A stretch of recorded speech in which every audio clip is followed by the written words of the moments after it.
Hello everyone, and welcome to another live stream with me, 320 Sim Pilot. I hope you are all doing very well, and today we have a very exciting stream for you.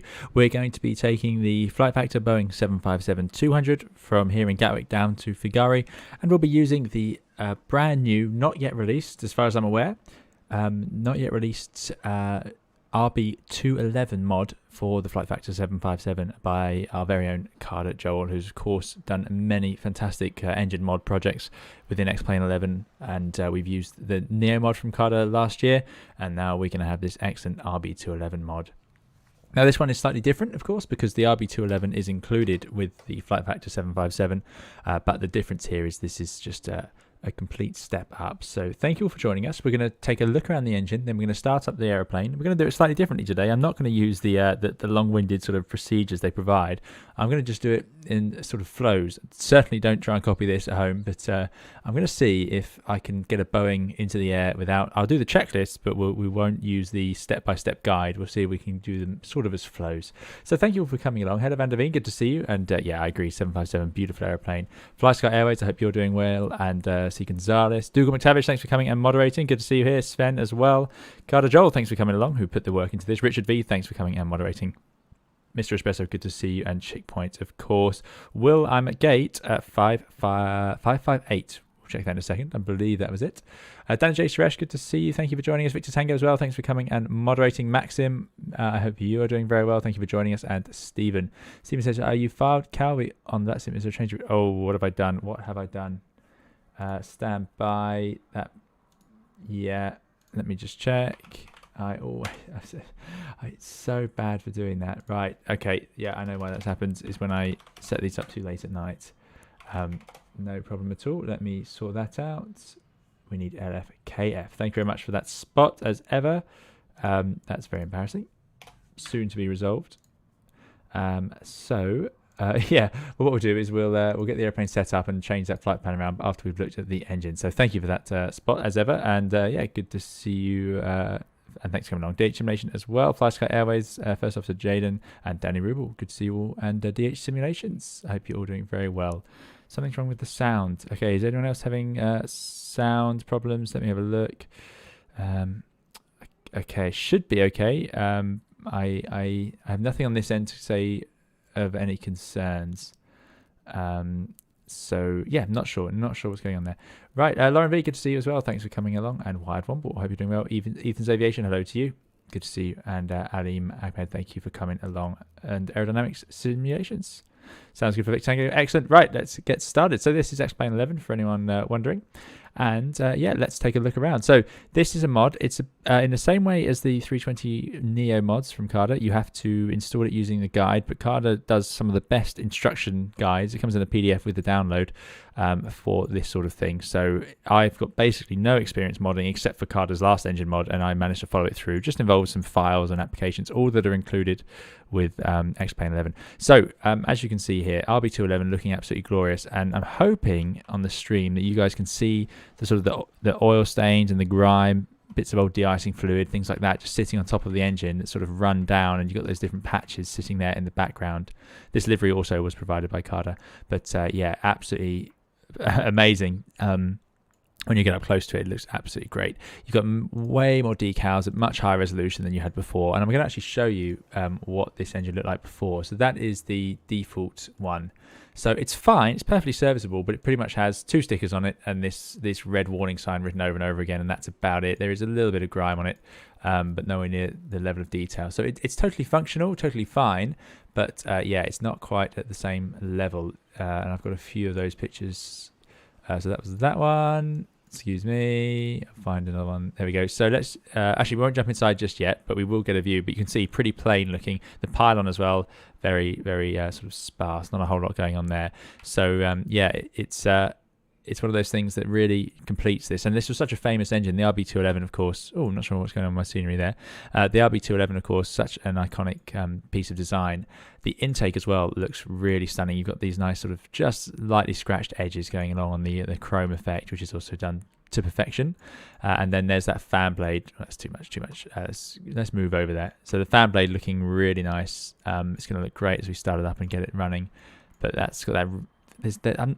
the effect on the fans is just perfect. It's a really similar engine to the IAE engine. It looks so similar, it's just at a bigger, more powerful scale, but it's got the exact same shape on the fan blade. From there, you'd barely notice the difference. And of course, it uses an EPR gauge, so it's got that same thing sticking out into the airflow. So this will be available very soon from Carda, and it's really, really nice work. Completely free as far as I'm aware, so it's very, very generous of Carda for putting his time in. Although I believe there is a donation link if you'd like to support him usually on the post or in the manual. Then we've got more of the accurate panels, so engine oil filling. These things can come open, so you've got to check those. They're all closed on your walk arounds. The reversers are back here. There's a reverse pin, so you can lock out the reverser if you're not going to use it. And yeah, the shape's been modified to fit in a bit better. You can see now actually that because that pylon's such good detail, the wing starts to look a little bit bland by comparison. So really, really nice work. And we're going to see it throughout we'll make sure we stop by throughout the flights to enjoy it. I haven't looked at the back of it yet actually. Let's see what's going on. Yeah, go look at that. Excellent. So that's the core. Again, looks so remarkably similar to the IAE, I suppose, built with Rolls-Royce. They worked on both designs, so it's surprisingly hard to tell. I've never taken such a close look at the RB211s until I had this sort of opportunity. So when it's available, we will make sure to put I make sure to put the link up so you guys can all grab it if you'd like, if you have the Flight Factor 757. But fantastic, look at all the grime. Yeah, absolutely brilliant, and it looks great in flight. In fact, let's jump into copy view. Now sadly we get this window, but you can see here, if you compare that to what the Avitab looks like, there we go. So it's annoying with this sort of grayed out window effect that they do, but what you can see is this is quite plain. The pylon's very plain and there's not much dirt going on. Now if you look out the window here, we've got all the grime running along the sort of reverse door. You've got all the correct decals, that much more detailed leading edge, and then that pylon all matching up really nicely. So yeah, great work, amazing. So we're going to take it into the air. Carda says make sure to get a close look at the metal rim of the rear of the engine exhaust. There is some PBR matches the real plane. Oh, there you go. Let's see if we can do that without go back to my other view. Yeah, so hopefully when we get it in flight we'll get to see it in the sunshine, but you can see all the different textures there and there changing over these parts of the engine. I mean, I always look at them and they always look like they should be hot. I mean, I really don't know whether they are. I've never touched it after a flight because I'm not interested in trying to find out, but I do wonder sometimes because you've got the exhaust coming out the core of the engine, but you've got a lot of cold air coming around the sides. So I don't know whether once the engine stops, if it sits there, this thing could heat up just from the general heat of the engine. But yeah, just lovely, really, really nice work. Right, Lauren V says IE2500 descended from the RB211 even. It was a collaboration between Pratt & Whitney and Rolls-Royce. There you go. Yeah, makes sense. So a fantastic addition to the aircraft, really brings it together. I'm on, as I said, stand 558 using an A380 stand for today. We're at Gatwick and I'm using let me get the name right, Origami Studios Gatwick, which is a relatively new release. I did spot that Carda was a beta tester on this in the credits, but yeah, so I haven't used this scenery before. I'm hoping it runs at decent enough frame rate that we can get ourselves out of here without too many problems. We get 2 jet bridges, which is great, so that all the animations on the jet bridge is working nicely. Kai says, "I'd hope no one would want to touch that engine to see if it's hot." No, I've seen people do it, but I don't know at what point they're expecting it to be hot or cold. So I'm certainly not going to be the one to try, and I wouldn't recommend if you work in aviation, I certainly wouldn't try touching it, because even if that bit's got cold air around the edge of the engine, by the time you shut down and the engine stops spinning, that core is sitting there cooking at it could be 500 plus degrees, and that's going to be seeping out and just sitting in this area. So yeah, it could be really hot. The 757 didn't have winglets. No, not originally. Yeah, this is how it would have been. Later on it did. Now, this is a lovely livery. This is not the default livery that comes with the Flight Factor. This is a different one. And this is a really nice texture effect. And you can see that the text actually glistens with the sort of gloss paint. There you go. You can see the sun reflecting in it. Whereas the body is that sort of matte silver that they use. So yeah, really, really nice. So I'm looking forward to this one. Plane's cold and dark, but like I said, we'll jump in it and get it going. So yeah, thank you all again for coming along, and let's jump into the flight deck and see what we can achieve with this airplane without getting too bogged down in those really long checklists as ever. Now, of course, we've also recently discovered that I need to edit my flight.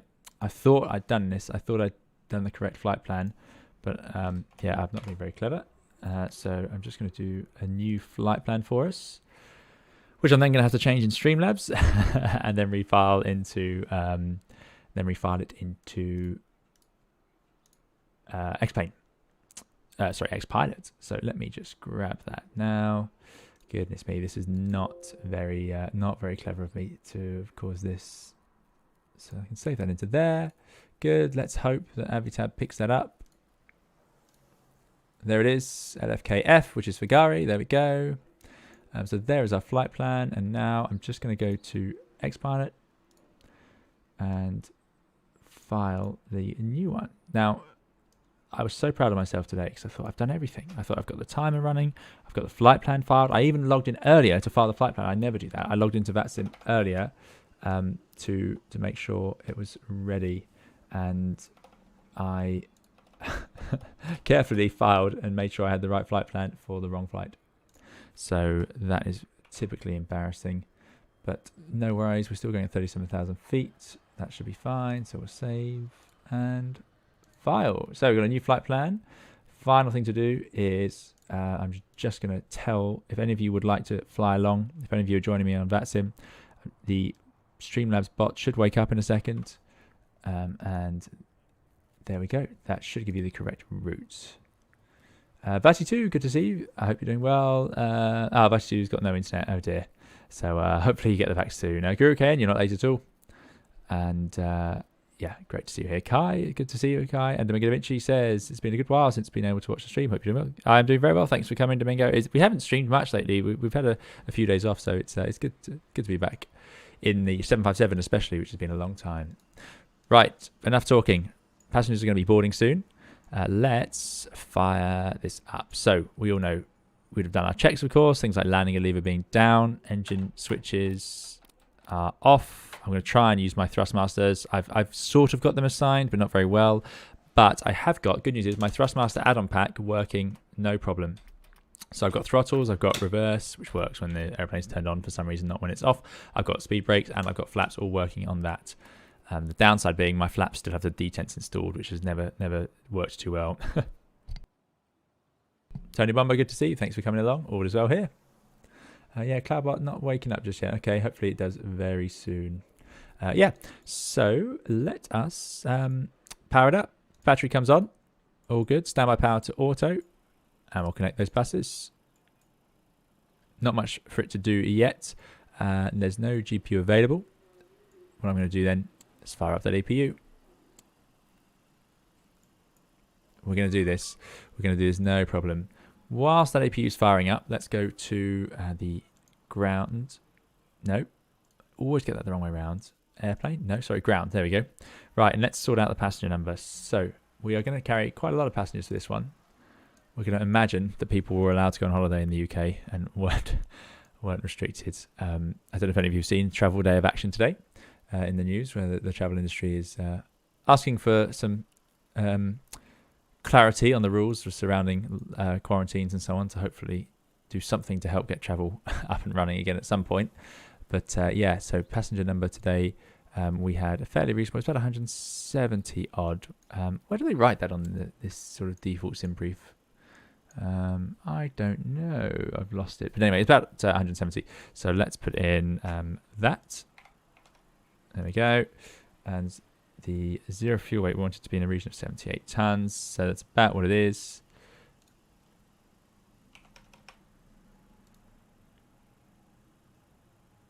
That's going to be a little bit high. This obviously puts passengers slightly heavier than SimReef assumes. We'll go for 150.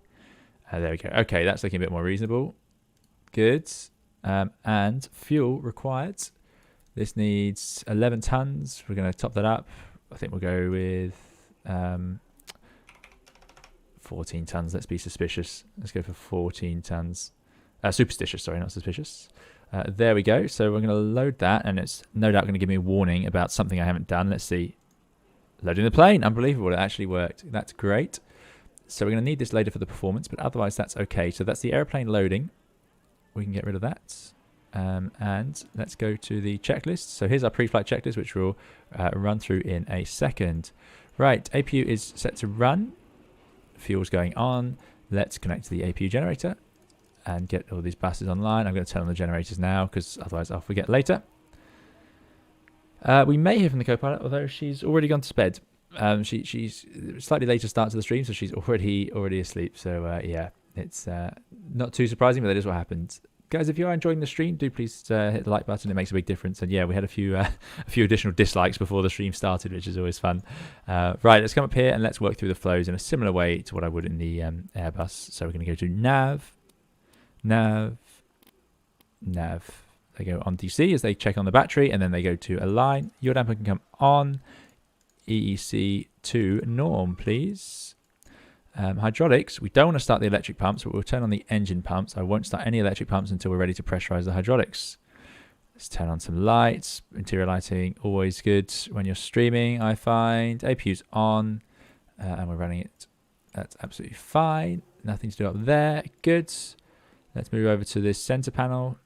Quite a few sort of columns, aren't there, on this? So arm the emergency lights for sure. We'll put the engine limiters on. We'll have engine 1, no, let's use system 2 for starting the engines, and the ground switches are to off. I say ground, the engine control, I suppose. I'm not sure what they're called, actually. It doesn't tell me if I hover my mouse. No, oh, well, there we go. Fuel pumps, we don't want cross feed, but we want the fuel pumps. We've got no center tank fuel at 14 tons, so we won't use the center tank pumps. Wing anti-ice and engine anti-ice off. So this is my plan. Just work our way through it. I think we'll manage. Wipers off, good. We'll put the position lights on. And the landing lights all off. We're going to turn on some of these lights. I don't really want the dome light. We'll put the door to auto. We'll have bright indicator lights. We'll have auto for the pressurization. Landing altitude. Now that is the classic.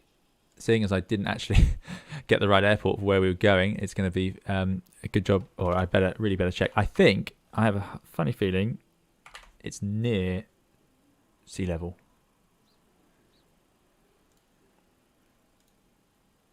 Figari is... Where's the elevation? 86 feet. Yep.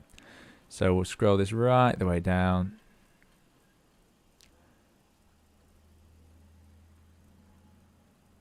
£90 feet. 757 always remembers me to double check if I calculate in kilograms of pounds. Says Dr. Retro. Yes, we will do. Tony did some flights in the 737-200. Excellent. That sounds fun. Kai says, when will that A321 depart from Azores to fly to Americas? I did CYYT to LPPD. It was a nice flight. Okay, yeah, that's something I've got to do that. I've got to get around to that. I want to get the Toliss updated, and then we'll do that. Yeah, I haven't yet updated to the latest version, unbelievably. I just have so many airplanes I've been sort of working through, so I mustn't complain, but yeah, I need to get on with it. Definitely. Auto for those. Window heats can come on. Over here then, we're going to have all of the temperatures set to auto. If this works, if I manage to do this and the checklist is happy, I'll be so impressed. We'll have the packs on for now. Let's get some air conditioning going. APU bleed. We'll have both packs running. And engine bleeds on or off? What do you reckon? And I'll leave them off and turn them on, I think. Oh, I don't know. Maybe I'll turn them on. In the Airbus, there'll be no harm. I don't know about in the Boeing. Right. Tuning will be automatic. Flight directors are on. Auto thrust is armed. Otherwise, this is all going to be set up when we tune our nav aids. Next step will come down here. Let's get rid of the yoke. Where's the button for the yoke?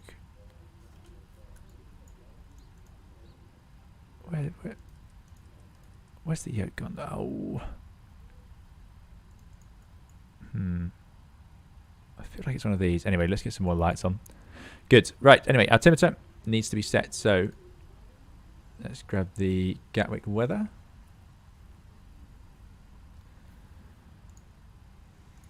Close that one.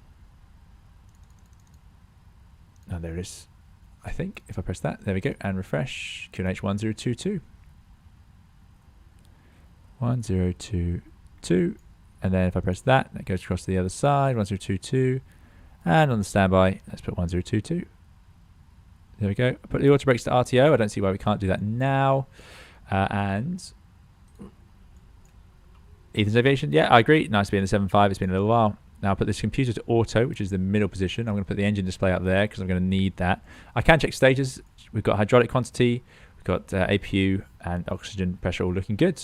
Brake temperature is nice and low. You can see all the flight controls are drooping down. Great. So that's all worked. Alternate flaps are off. Heading in norm. Yes. Landing and lever down. Fine. Flaps are up. That's all looking good. I can't think of anything else to do on this center panel.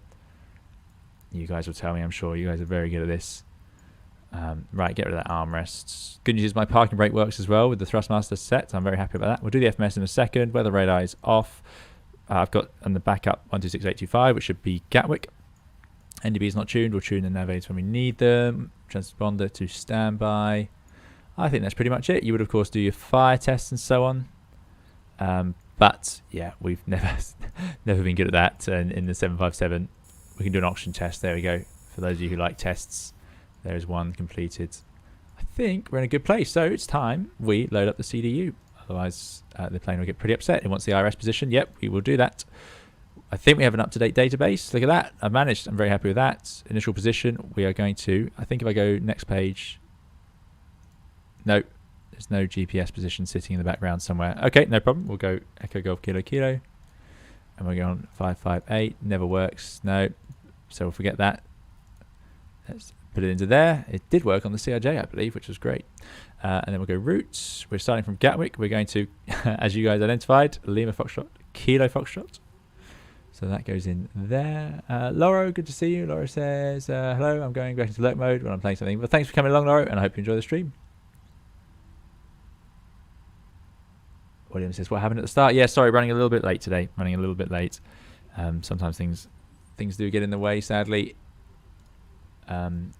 So let's find our flight plan. Please be here. This is the right one, isn't it? This is to LFKF. Yeah, this is the one. Great.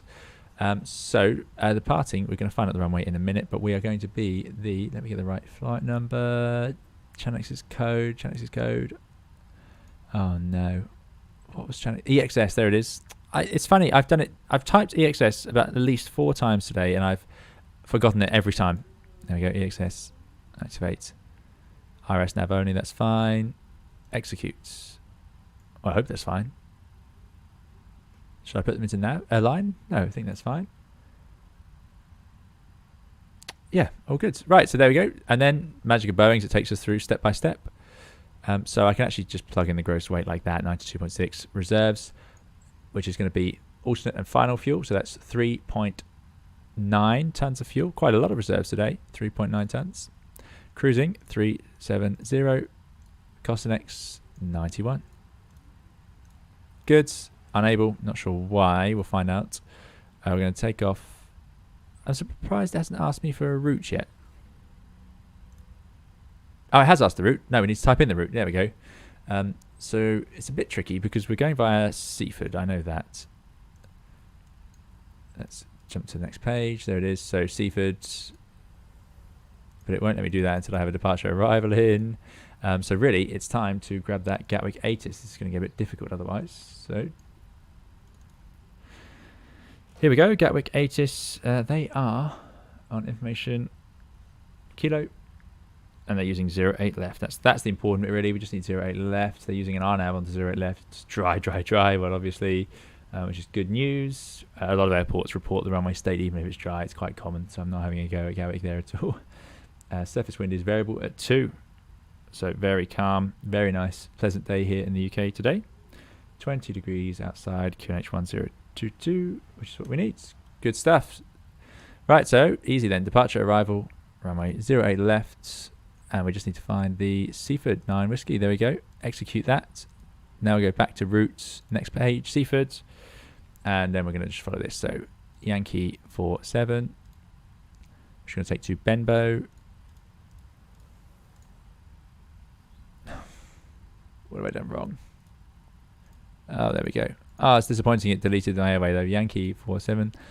Less haste, more speed, as you guys know. Benbow. No, why have I done that again? Clear. Oh. Yankee 47 to Benbow.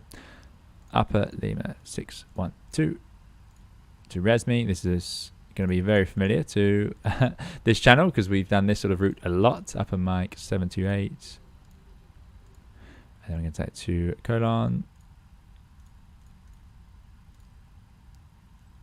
Upper Mike 623. To Varric. And then that'll be the Varric 2 Golf. So just execute that. Good. So there's a route. That's all done. We're going to take off flaps 5. Let's get the CG position. So back to the tablets. Airplane. Not a fan of the word airplane. I prefer to call it an aeroplane, but there we go. That's one of those things. CG 33% gives us the trim 3.0. That's pretty far forward. Is that going to be in the green? Let's just check. 3, yeah, just about, but it's a pretty aft trim. And we are going to go I'm going to go full thrust takeoff. Let's put in those speeds. 37, 43, 49. I'm going to put 149 up in my V2, which it already has. Excellent stuff. Okay, and I'm going to put my heading bag round to 08 for the 08 departure. Good, so that is the CDU. It says pre-flight complete. I can't think of much else to do, except perhaps check through that route. Spiritwings says, oh, thank you very much, Spiritwings, for your $20 donation. Really kind. Spiritwings says, thanks for the great 787 tutorial and DC6 stream, and for this one. If you have time to talk about it, I'm curious how you think about VNAV versus flight level change selected versus vertical speed on climbs and descents in both Boeing and Airbus. Thanks so much, Spiritwings. That's a very, very generous donation. Really appreciate it. I'm glad you like the 787 and DC6 videos. Yeah, they were good fun, and yeah, they seem to be received well, which is always nice. So I'm glad you guys have enjoyed those. In terms of what do I think about VNAV versus flight level change, you know, Airbus pilots will revert to sort of manage descent, so effectively VNAV, because that's really what the airplane is designed for. When it doesn't work, it's in busy airspace. You know, the VNAVs that these airplanes design in their minds are designed for straight in. Sorry, while I talk, I'm just going to... Why can't I move that? There we go. While I talk, I'm just going to bring the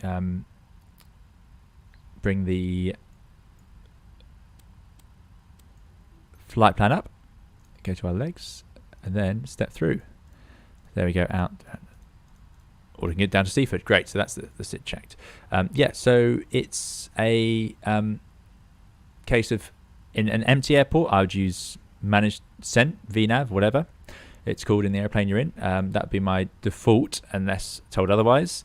But in busy airports, I'd be more cautious in the sense that I wouldn't let VNAV do all my judgment for me, because we could get shortcuts, we could get extensions, so I'm more likely to be in a vertical speed, particularly if you have lots of level offs. So if you're at the start of your descent and air traffic says, say you're at 36,000 feet and they say descend to 8,000 feet, QNH, whatever, then I'd be tempted to just head off and use VNAV, because that's a big descent. But if they're giving you step descents, I'd be more tempted to control it a little bit, open descent, vertical speed.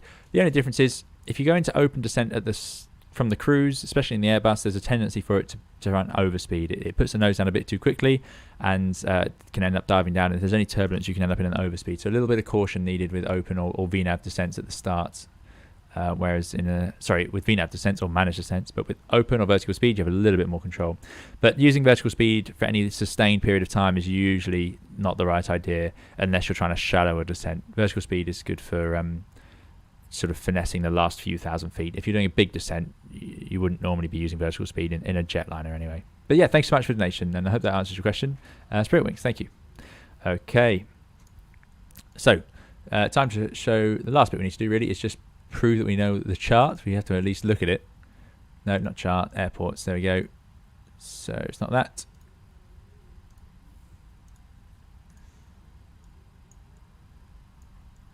At least I can see the charts here. That does make life a bit easier. Seaford 9, it was a 9, wasn't it? There it is. So we're going to take off. We need 110.9 India Golf Golf. Auto tune. This has got 1170, which is presumably going to be Seaford. 1170 Seaford. So straight ahead, 2.5 miles, right turn, 164. Climbing to 6,000 feet by the looks of things. So let's put in the window 659 because we haven't got a clearance yet. Just a reminder. And it's 077 initially, so I'm just going to put in 077 as the initial heading. We're going to go into LNAV anyway once we get into the air. 109 is the nav1 frequency, but I'm going to leave it in auto tune. It seems silly to interfere. That course 275 is obviously nonsense because we're going to come in on a course of 164. But there we go. Pretty straightforward.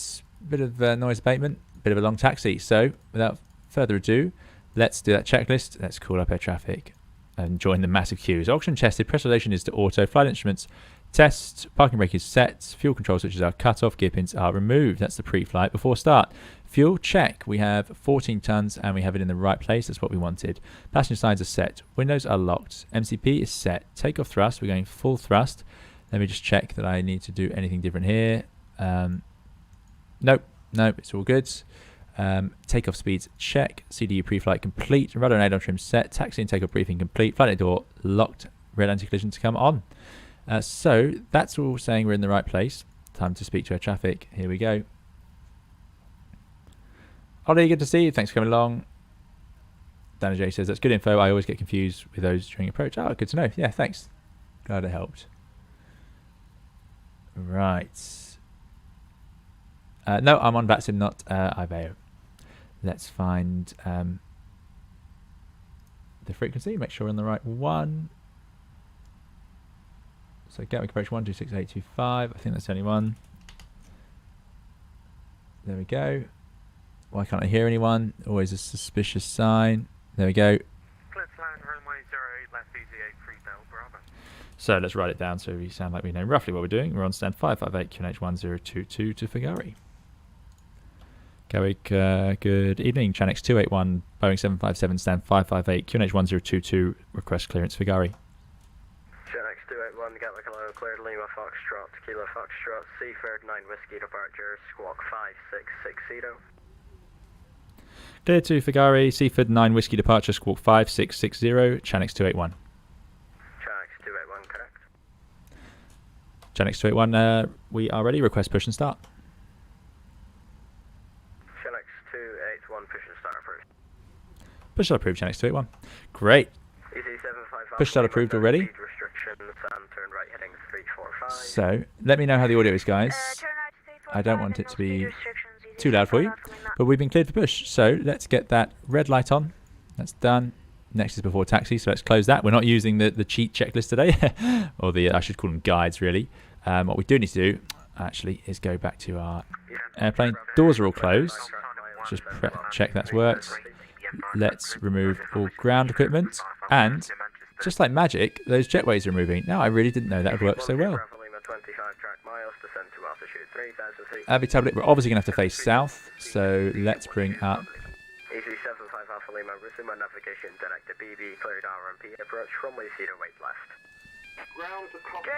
There's those jet bridges going. Nose is going to go to the right. So they're coming. Exciting stuff. We're pretty much ready to go. Audio's fine, maybe ATC just a little down. So is the ATC too loud or too quiet? This probably will be Angry Brian, yeah. I hope so. Thank you for your subscriptions to Zaman and Loading. Yeah, so would you like the ATC turned down a bit or turned up a bit? Up to you guys. Here he comes. Lucky passengers heading up on holiday. This is something you need to plan like well in advance. I gave you the RMP, it should be on the charts. Have you got the RMP approach set up? ATC is okay, so don't wretch. Okay, cool. No, I set up for the ILS. David, Yeah, set up for an ILS, there's not an ILS approach on. I did inform you when you called up that it would be an RMP approach. In the future, if you're unable to perform yeah, the approach, then please let the controller know. There's Angry Brian. Because I'm not too sure what But I've got the audio What would you like? perhaps slightly Yeah, I'll just the wrong way disconnect. I around. don't want to cause any more problems. So, yeah. Oh no, poor guy. Oh, that's a shame. Let me turn down the audio for ATC. And hopefully. Oh, Squawk Code, thanks, Dana J. Excellent. Before we're the next people disconnecting in disgrace. So 5, 6, 6, 0, and we'll put out on. Out off, out on. I don't know why there's those modes. Why would you ever want the out off? I'm going to get out on. That way, at least if I forget, they'll get some information from us. Okay, release parking brake. Off we go. Starting pushback and you may Gabrielle, I know how you feel. And away we go. It's happening.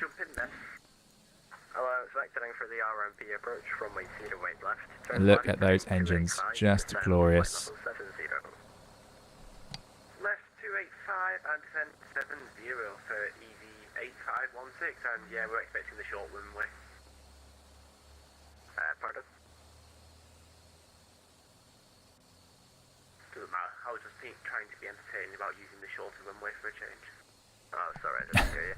212 Bravo Lima, turn 19. Oh dear, it's all going on massive today. Where do you get the jetway sound, says Sven? That's because I'm using Origami Studios Gatwick. We have got, yeah, some nice Gatwick scenery. I figured that, you know, we never seem to get out of Gatwick very quickly, so I wanted to make sure we had some nice scenery for the 40 minutes to an hour we were going to spend driving around it. So yeah, William says, we've all been there though. Our first approach and landing is scary. Yeah, exactly. And what, you know, the runway closure in Gatwick is causing the issue, because normally it'd be 08 right, of course, but they on the left, so that means they're using a non-precision approach, which is not really what that, you know, that's not easy for people starting out, no doubt about it. So there we go. Let's jump into the flight deck. Let's get some engines going.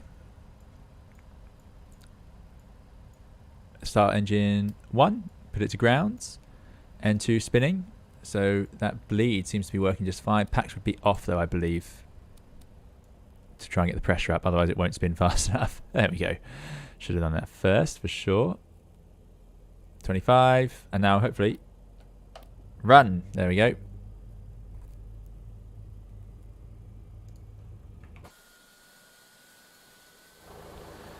There's some nice animations as ever from Carda.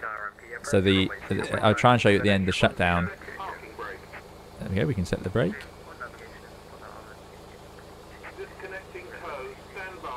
Yeah, Carda does some great transitions on the animation.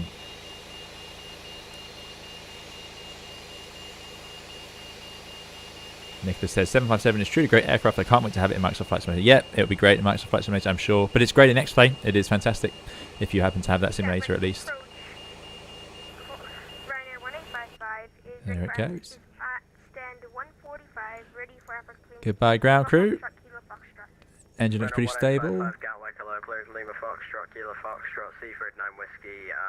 Oh, what we could have done. Get the rest of these hydraulic pumps on. That would have helped, wouldn't it? There we go. Right, time to start the other engine. So we'll go to ground.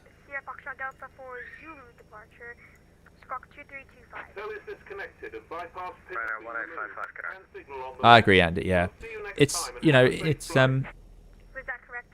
when you look at this airplane now in the stream, it's gonna look, you're gonna think, well, yeah, it's got the IE engines, it's great, but it came with the IE engines. But it's the difference between the two is noticeable, and it really completes it. There's 32%. Let's get that engine up and running. Alpha Charlie 1, you need clearance to push in the future, please.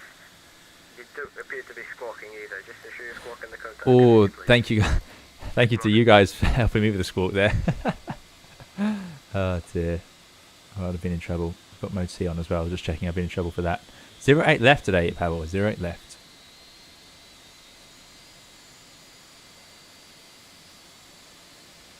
Dan and Jay says, UK vaccine sounds less intimidating than the US. US vaccine, at least in New York, was so scary for my first and only time. Yeah, well, as you guys know, I've been avoiding that. Sorry, RB211s. Thanks, Andy. Yeah, I'm gonna get that wrong because they look so similar. Ah, right. Now that's we haven't pushed back quite as well as our colleagues over there. That's entirely our fault. 124-225. Easy 12 Bravo Lima Gatwick Tower 124-225. Goodbye. Okay, we're on tower. Yeah, that was not a successful pushback, which we didn't spot. Perfectly put onto the back of the parking stands, but that's okay. Some airports do this sort of thing. Not really. They might have 3 lines though. That does happen. So you'd have a main line and then an orange and a blue. For some reason, always orange and blue. And they'll say you push back facing south on the orange or the blue line, and that way they could put 2 airplanes next to each other or have one taxi past. Now that's all nonsense. That's not what happens today. That's entirely my fault for messing this up. Right, let's finish this after start flow. So get those packs back on. Parking brake is on. FMC message. What's the FMC message? I can't see one. Seems happy. We'll clear that. Which we can actually press cancel there. Oh, well, I don't know. We won't do that. Anyway, engines have started up. Got those hydraulics on, so that's good. We're going for a flat 5 takeoff. We've got the generators all on. Oh, the hydraulic pumps are on. Let's turn off the APU then. Is that safe? Off. We've got 14 tons of fuel. And we've got the bleed air, trim air. We've got pressurization. Okay. Overhead panel, I'm pretty happy with. Let's set some flaps out. Can I set 5 flaps with my Thrustmaster? This is the problem with the D10. Oof, it's a bit funny. There it goes, 5. Hopefully that doesn't move too much during the stream. Oh, the FMC has a message. Ah, thank you. There we go. Yeah, it's from the Iris Navoni. Thanks, Carda. Hopeless, eh? Hopeless. Right, there we go. That's to 5. Trim now. We're going to need to set that ridiculously forward trim all the way up to 3. Orange and blue because they're high vis and not yellow. Yep, true. I suppose that's it. I never really thought about it. I tell you, the yellow lines in the rain are nowhere near as good as you think. They stand out. Yeah, at night, if you have rain and then any sort of floodlights on, you can't see those yellow taxi lines. They are really hard to see. So at night, it's much better when they've got lit taxiways. Anyway, checklist time. Let's go. Anti-ice not required. Isolation switch off. Oh, isolation switch is over here. We don't need that. Isolation switch off. Recall checked. Just the parking brake. Water brake RTO. Ground equipment is clear. Taxi turn off switches. The hardest switch in any flight simulator to get right. There we go. We've got more practice at it now. Gatwick Tower, Chanix 281, request taxi. Chanix 281, taxi Quebec Alpha, correction, hold position as traffic in front. Hold position, Chanix 281. That's a shame. That's my fault. I would have been clearer if I was in the right place. I think we're ready to go though. Very happy with this. Very happy. Easy 61 Romeo behind the landing company 320 NEO. Romeo 08 to left, line of white behind. Carter says don't get the APU bleed. Great one. Yeah, we turned off the APU. We can lose a bleed. I'm assuming the valve closes automatically, but it might not. You don't want that sitting open for no reason. Check this. How does this look? We've got takeoff mode. There is a toga button, which is that little screw there. But it looks like it's already been pressed, curiously. So what I'm going to do, I'm just going to turn off the flight directors. Nope. It seems to want to go into takeoff mode. Okay, well, we'll let it do that. This flight's 1 hour 45, aerodynamic simulations. Yeah, quite a long flight today, quite a late start. I knew it'd be slow getting out of Gatwick. I wanted to enjoy the scenery a bit, so this has worked out. In fact, let's do that. So yeah, Origami Studio scenery. This is about 20.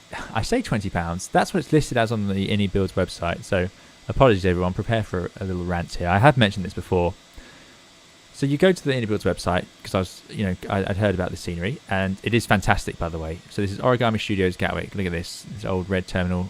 Got all the right logos. These jet bridges all work, which is amazing. Because the default X-Plane one is not that inspiring, and I couldn't find any on Steam or anything like that. So yeah, this is really nice. Here's the bridge. So it's got a few features. Moving jet bridges. The lights should be good at night if we had them, but yeah, not on at the moment, of course. It's got great animations, and my favourite thing it has is really, really good guidance docking. So I don't know if yeah, they're not on. But if you put the airplane on near a stand, this will light up, tell you the airplane code, just like the real airplane, and then it will guide you. It's amazing. It's just like the real thing. So we're going to have to fly back here soon. So that's all great. But it just frustrates me on the Innie Build store that it says £20. So I think, okay, £20. That seems all right. That's a nice round number. So you can see why they charge £20. And for scenery, this is worth the £20. But it's not until you go to the final payment page that it says something like it was slightly under 24 because it adds the tax on. Now that's normal for a lot of places, but it's not normal in the UK. It's not normal on any other flight simulator websites. I'm not saying it's not allowed. Everything, they seem to be doing it right. You can go to the web page and it does say not including tax, but it's written in pretty small writing, and it's just not normal. It's really strange, and I don't understand why they do it. They did the same thing when I bought the A300 and the Beluga. So again, I'm not complaining at the price, but I think it's a bit unfair to have a price like $19.99, which heavily suggests that's the sale price, just in your mind, and then saying, and now you have to add the tax onto it. It's a tiny thing, but it happens every time I buy something on that store. I forget about that. And now I'm not saying they're doing anything wrong. Let me be very clear. You know, you're allowed to, as far as I'm aware, that, you know, I know nothing about it. I just think as a customer, I would like that big price, the big price on the page, to include all the tax that I'm going to have to pay, because it's not until you're sort of typing in your PayPal password that you see the price appear. It feels like, anyway. This is the Origami Gatwick, though. It is excellent. There's no doubt about it.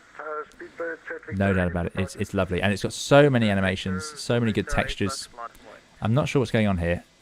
We seem to have been stuck behind the only airplane that's not moving.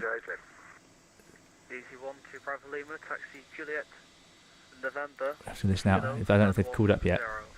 Which Sango says, I completely agree about the Individual store. I was about to buy the A300 and then got to the buy page and found that tax not included. Yeah, it's just bizarre. It's the only one I know of, the only one that I use regularly that does that. I just don't think it's necessary. Chanex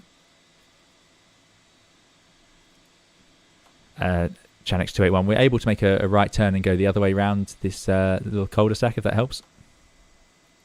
Chanex 281, I believe the aircraft in front of you has got the moves. Okay, thanks. Yeah, it's because I wasn't listening out. But yeah, anyway, so it's interesting to see you guys agree. Carda says, yeah, exclude VAT. I had the same for the A300s. Anthony says, big true. Good evening. Good evening, Anthony. Thanks for coming along. And Andy says, underground debris. That's what put me off buying anything many bills. Yeah. Yeah, so... Taxi on Juliet 5 from way 08 left by Quebec Alpha, Lima, Romeo and Juliet.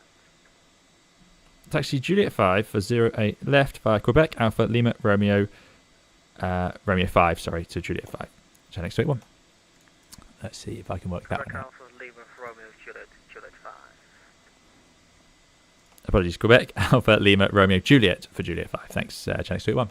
Yeah, that makes more sense. So we're on Quebec Alpha. Then we're going to join Lima. And then we're going to take Lima. Where does Lima... Quebec Alpha, Lima, Romeo, oof, Juliet, wow. All the way along, right, let's get that right.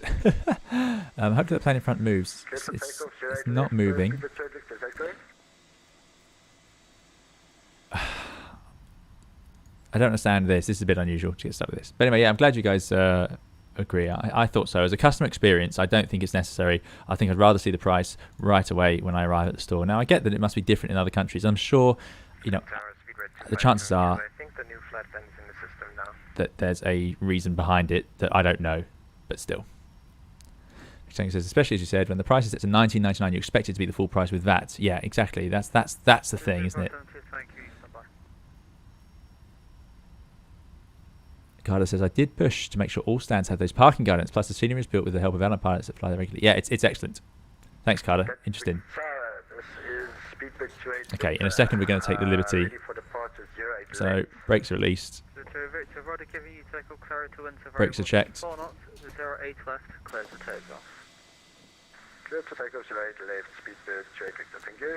I really... Charlie 1, next right Juliet, hold Juliet 6. What do we do here? He does know there's traffic there, so we could get in trouble if we're not careful. Ryanair 1855, ready to tack. Correction, ready for pushback. Ryanair 1855, check your squawk 2324. Almost been an hour. Yeah, I know. There's that A, by the way, which tells me that one of these guidance systems is waking up. It thinks we're parking. Chanex 281, are we okay to overtake this traffic on our right? We've got space. Yep. Thanks. Let's go. Good. So we won't mess around. Yeah, so that little A appears at the top, and then you see that there's guidance. So again, my complaints about the pricing structure are not saying they're doing anything wrong. I just think as a customer experience, I'm not a fan of it. Also, I'm not saying the scenery or the products aren't worth it. The chances this traffic suddenly moves. We're going to squeeze by here. You know, it's funny. You wouldn't get away with this in real life. This would not happen. It's just that simple. Even if, you know, we'll be up here in the cockpit, if we can see everything's clear, there's no way, because there's no guarantee of that wingtip clearance. I can check outside here, but that's not a luxury you'll get applying the pushback. in real life, of course. So there's just no way this would be allowed. You just have to sit there and wait, or maybe do that U-turn if you had a particularly wide piece of taxiway. Let's try and get this right. So I always find if I can follow the signs, that's the best. So we were on Quebec Alpha. I'm now looking for Lima and then Romeo, but there's a lot of roadworks going on. So this is Quebec Alpha to the left, which is I thought was what we were on. So we don't want to go there. It's Quebec Bravo. So we're going to make our right turn. This is a very confusing taxiway. Will says, sorry about that, Captain. I'm the 767. It appears ATC has decided not to respond to me. Ah, there you go, Will. Thanks, Will. Thanks for letting us know. He seemed to think you were about to move. So I don't know what's going on there. He seemed to be under the impression you were about to go somewhere. Anyway, we're going to take a right turn. Let's leave this up so we can actually find our way. You can see actually our rear stabilizer. Look how nose low it looks. It does look like it's pointing down. So I'm thinking right turn here, which is basically onto Lima. And then it's left down here. Oh, actually get around that turn. Then we're taking that 45 degrees on the right to stay on Romeo. This is, yeah, what a taxiway. And EZ8516 is going around. Now there's a go around as well. Excellent. Gatwick's going to be busy. Look at that. Excellent. That's a very early call for a go around. Sounds like he's having an interesting day. So left here, and then a right there to stay on Romeo. Yeah, engine mod coming soon, which is excellent. EZ8516 going around. 8516, Roger. There's that engine looking fantastic. Yeah, absolutely great. Right, so head down here. We'll up the speed in the cruise, I promise.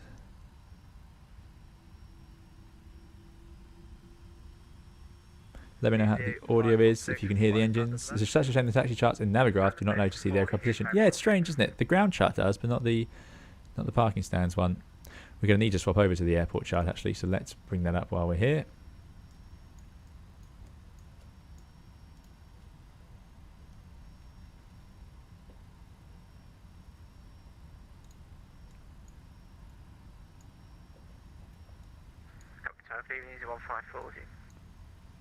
There we go, airport charts. So now we're on Romeo. EZ8516, contact London 12945. So we're going to Romeo, then take Juliet. 08 left, so we've got to be careful because normally we'd taxi along that runway, or it is used as a taxiway. We need to find Juliet 5, which I'm hoping is up here, full length. There must be a chart somewhere that shows that end. There it is. Juliet 5, Juliet 4, Juliet 3. So Juliet 5 is on Juliet before the turn. Very important. It's easy to always assume holding points are actually on the turn. I assume it's before the turn because otherwise these ones are already too close to the runway. So we'll stop at Juliet 5. So facing parallel to the runway. All looking good. We should have done a flight control check. 281, Garrett. Go ahead. Well, we're now switching back to normal runway ups. Can you refile via 8 right? It'll be C, Seaford 4 Zulu. Okay, 08 right, Seaford 4 Zulu, Channex 281. Thank you. I shouldn't need to refile, but I will Alpha Charlie 1. change to 08 right. Seaford 4 Zulu. Execute. Legs, check it ties up. There it is. Roger, hold position. Yeah, all looks good. And so normally one pilot would continue taxiing, the other pilot would do all of this. So let's close this chart.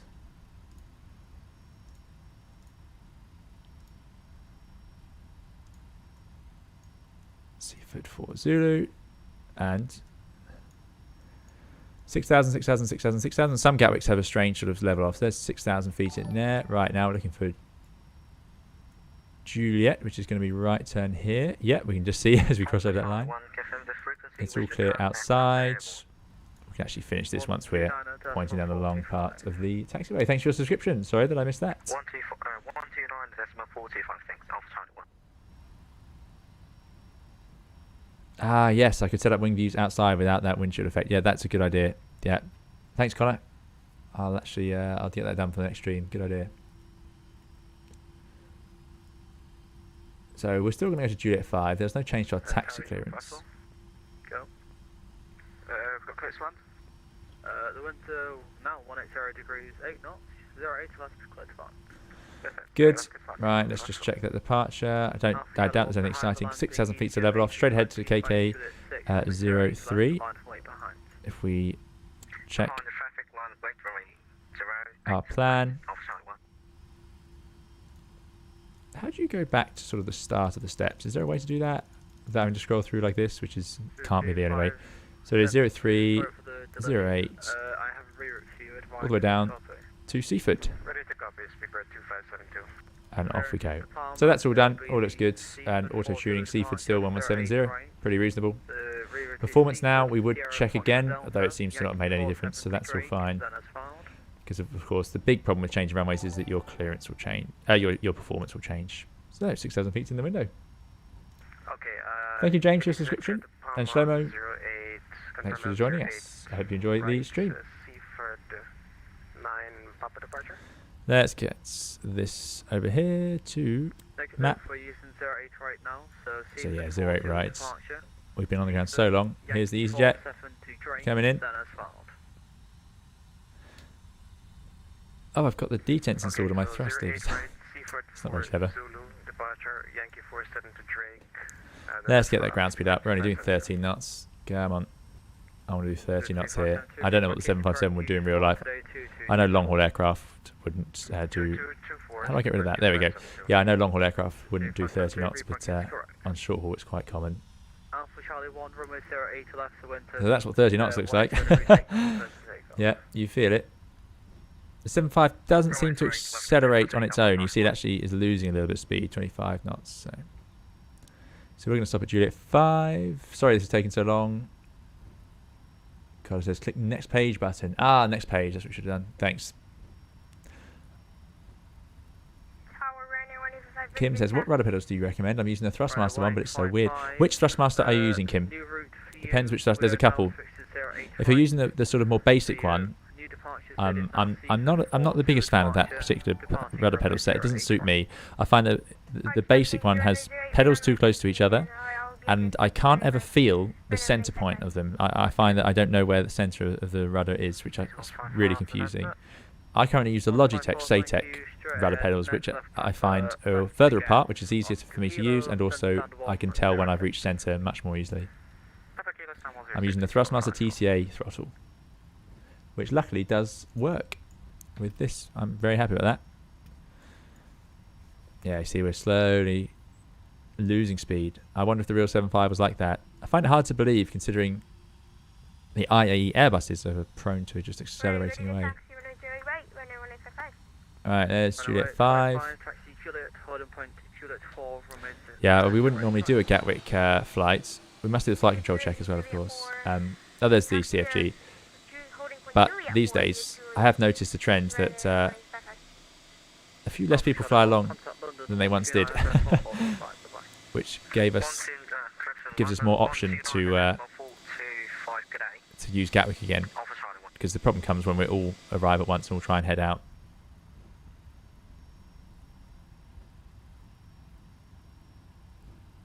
It's a T-Flight rudder pedal one, says Kim. Yeah, so there's a 450-pound pedal, and then there's the sort of, I think it's about 100 or a bit less. So yeah, I'm not the biggest fan of that pedal set. I must confess. For some people, I'm sure it's great, but for me, it just doesn't suit me.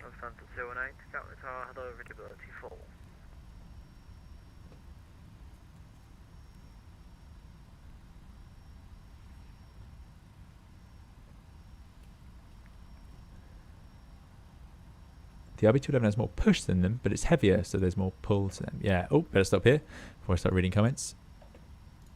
Channel X281, Juliet 5, ready for departure. Channel X281, you can now taxi, hold on, Juliet 1. Juliet 1, Channel X285. Oh, 285, 281. Right. So, Juliet 1, sorry, all the way over there. So we go along to the ends. So we're here, we're going to get along and then left.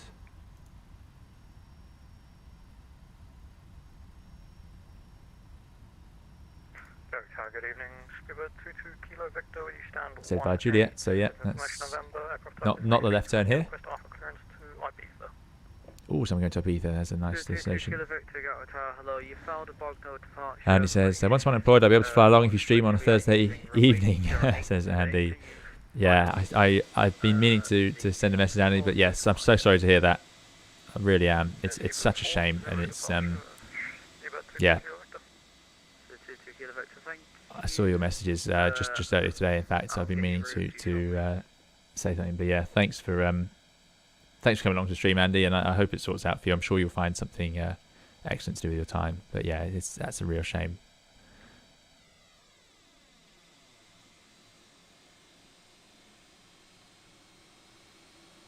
This is gonna be a record. Will it be a full hour and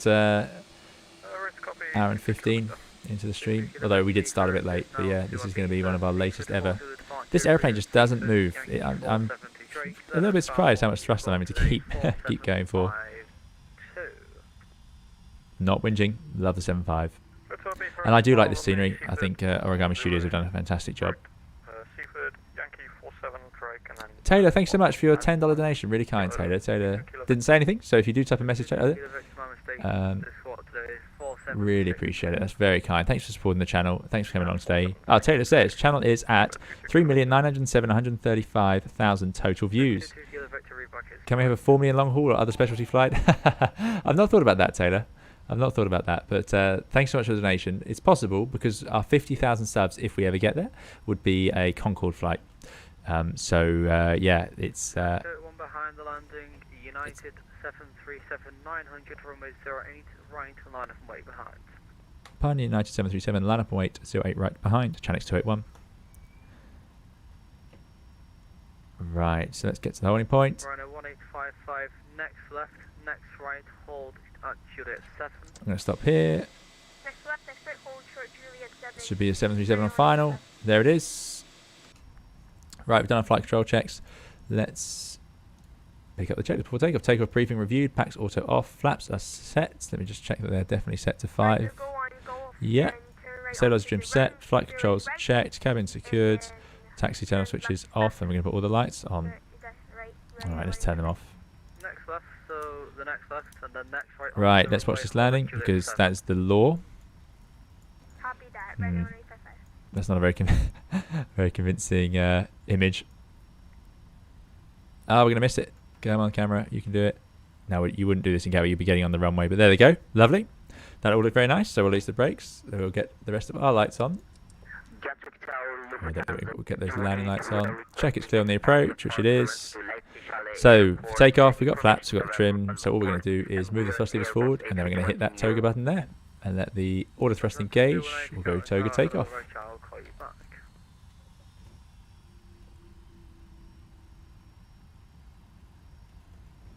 But yeah, thanks Taylor. Yeah, it's certainly possible we'll do a long haul stream before any other sub milestone because. Correction 281, runway 08 right to winds out of 180 degrees, 8 knots clear for takeoff.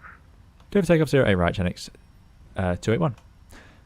Yeah, right. Anyway, let's focus on the takeoff. Thank you so much again for the donation, and let's go. The engines will be available very soon, gentlemen. Very soon. Right, let's do a rolling takeoff. I will engage on when we're in the air. I've seen mixed reviews of which way around we should do that. Right, thrust is up. Engines are stabilised. Takeoff thrust, and I'll put my thrust levers forward just in case, and push forward slightly on the stick. There we go. So takeoff thrust is set. 2572 United 73 is cleared. Stand 1. Fantastic noise, isn't it? And there we go. 80 knots. Stick to neutral. Face west, give way to the United. Speed break 2572. It goes to thrust hold for some strange reason halfway down the runway. I assume that's meant to do that. It does in the 7.3 as well whenever we've done it. I don't like seeing thrust mode changes at that point in the takeoff. There's V1. Rotates. Up we go. We're pretty heavy for this flight. Using more of the runway than I imagined. Positive climb. Gear up. Which, good news, works on my TCA add-on. Now this was a sight you'd see a lot, a 757 taking off on a holiday flight out of Gatwick, but just not so much these days. A little bit of nose up trim, and away we go. And there's Gatwick. Goodbye, Gatwick. Thanks for looking after us. Let's arm LNAV. Or engage LNAV, I suppose. There we go. Yeah, it seems to think we're off to the left and it's woken up a bit. Maybe we confused it by changing it as we were going. Let's put in an autopilot because, as we all know, I'm going to struggle now with the Boeing side of things. Let's put VNAV in because those engines have just just come right back. EPR VNAV speed. Contact London 129.425. Bye bye. 129.425. Channel X281. Goodbye. Let's focus on this. What we're doing for now. So this is this overly aggressive acceleration. The flight factor does it where it levels off at 0. Not quite right. We're above the F, so I believe we can go to flap 1. If not further. Behind the landing aircraft. Then above the F again. Hopefully flap 0 is going to work. Anyway, flaps are now coming to 0. In they come. Round the turn we go. We're going up to 6,000 feet. Let's tune the radio. 129.45. Runner 7503, London, good afternoon. Climb flight level 250. What's this red limit for? The flaps are in. There it goes. Thank goodness. And we got well, time to just control our rate of climb. I'm just going to, yeah, I'll control it now. Let's do vertical speed 2,500 for now. Round the right turn we go. Bit of a departure shot. There we go. Thanks, Gatwick. We've got Orbex scenery for the south. So thank you to Orbex for the scenery. Bit of a hazy day. Pretty accurate for the UK. London Channel X281 on a Seaford departure passing 4,000 feet, climbing 6,000 feet. Channel X281, London Control, Roger. Climb now flight level 70, redirect Benbow. Climb now flight level 70, direct to Benbow, Channel X281. Okay. Typical London sort of flight level that. 70, so barely any different. That's set standard. Was there a quick way to do that? Or did we just type it in like this? I feel like there was a quick way.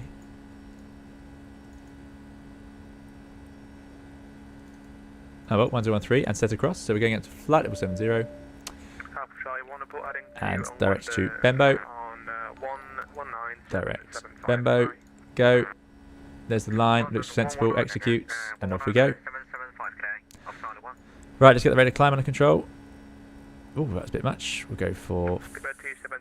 Let's do 1,000 feet per minute. Last 1,000 feet to go. Yeah, excellent climb rate as always. Thank you, Paul, and Carl, and Scarlett, and HH, all for your subscriptions. Really appreciate it.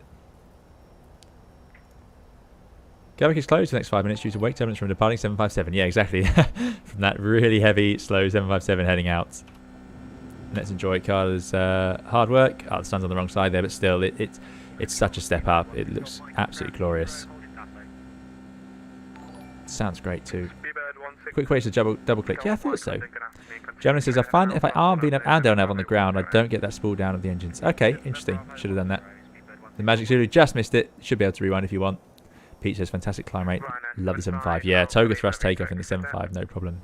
So here the south coast of the UK, and look at that. There's some traffic, exactly what you'd expect. That is EJU. Not sure which airline that is. Looks like an Edelweiss. So we're going to cruise along beneath them. That's why we reduced that climb rate. Bring that heading bug round. Bit of a tailwind here, which is nice. Hopefully that stays for the flight.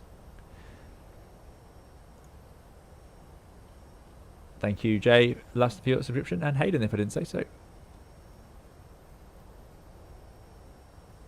Can you show the engines from the front inside the cabin? Oh, we'll go for a walk in flight. Yep. Yeah, definitely. Scandinavian 8073, route direct Conan. Spud Nash says, I'm comparatively new to flight simming. Been doing it for ages, but never this level of detail, and new to your streams, as well as World of ATC, and I have to say this is awesome. Thanks, Spud Nash. Thanks for coming along. I'm glad you enjoyed it. That's what I love to hear. Where's it going? Just seems to... It seems to be sort of recorrecting itself every now and then. So why can't we see... Oh, I know why. This should have been on TARA. That would explain why we potentially couldn't see that traffic. And also, I've got to press traffic. That would help. There we go. Now we can see the traffic. Wow, look at that. It's coming up with some strange... I assume that was wind that did that. Right, after takeoff sort of things, what do we need to do? Well, the gears up and off, flaps are up, that's good, we're pressurizing. I guess we should check that pressurization panel and make sure we've got a differential pressure. We do, cabin's level, but it's sitting at ground. Okay, well hopefully that will improve. It will climb slightly when we get going. Heading out to the south coast now. What have we missed before we do the checklist? We're on standards. Oh yeah, double click worked, yeah. That's my fault. Obviously not doing it right, so that's fine. Flight flight level 370, Chanix 281. There we go. 370 all the way up, that's our cruising level. It did say unable, so we're going to find out if that's true. VNAV, EPR, VNAV speed, so now it will set the climb thrust EPR, which we can see here, climb 1.59 EPR, so that's coming, and up we go. Right, let's give it a go. Altimeter is set. Oh, there we go, PAX auto, landing kit up, flaps up, altimeter set, and that's it. Next one's descent. Not long really, I need to keep aware that this is quite a short flight. I think you turned off your strobes, white strobes, wing engine light. Thank you very much, absolutely right, we don't want the wing. There we go. Next step will be at 10,000 feet. Right, we're getting calls from the cabin, here we go.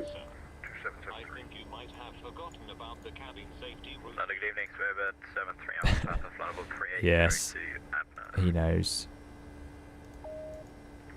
That's done. Let's do a climb P8.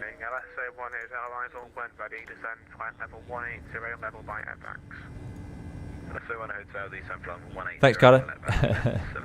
Nobody says no. EJS is EasyJet, Switzerland, top Swiss. I see. Very good.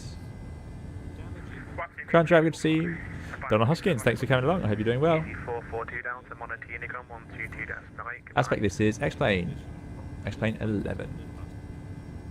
Vatsim ATC has more experience in Concourse than real ACs. Yeah, that's a good point.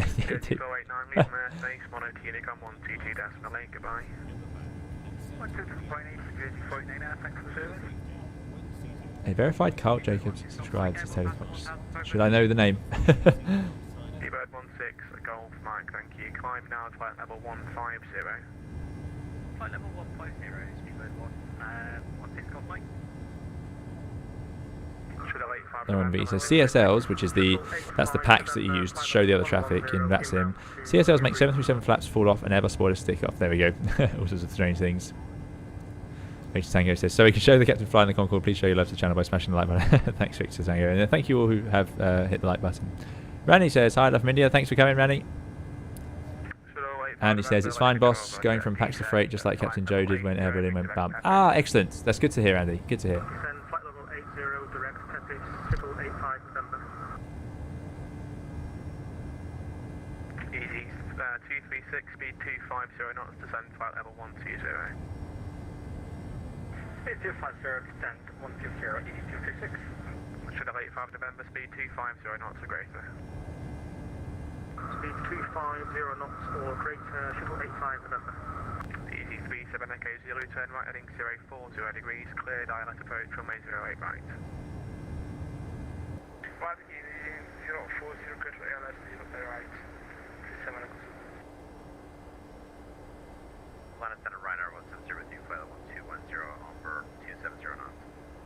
Ryanair 170 under control, good evening, descend flight level 160, level 5 miles before Ockham. Down to 160, 5 miles before, can you repeat your speed? 5 miles before Ockham, Oscar Charlie Kilo. Alright, descend level 160, 5 miles before, Oscar Charlie Kilo.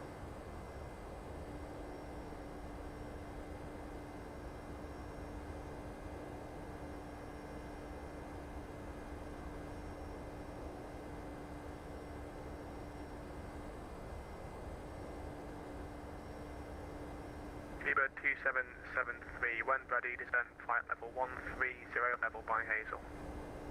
When ready? 130 by Hazel, 2773.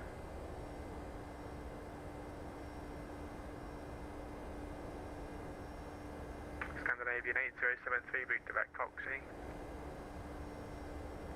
Redirect Coxie, 8073.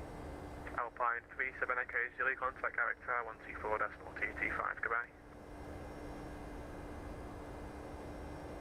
Sorry about that, guys. Just sorting something out. Right, Noah, thank you so much, Noah, for your 5-year donation. Really appreciate it. Noah says, hi, Cap. Couldn't catch up from the beginning, so I just joined the stream. Hopefully everything went well until now. It did, yeah. We got a little bit delayed, but no other problems. So thank you so much for your 5-year donation. Noah, really appreciate it. Thanks for contributing towards the channel. It's very kind of you. Very kind indeed. Easy 326, descend flight level 80. Papa Easy 236? Easy TSB6, apologies, descend flight level 80. Flight level 802, Easy 236. Right. Yeah, thank you, Noel. Really appreciate it. Sorry, I've missed a whole load of chats. Right.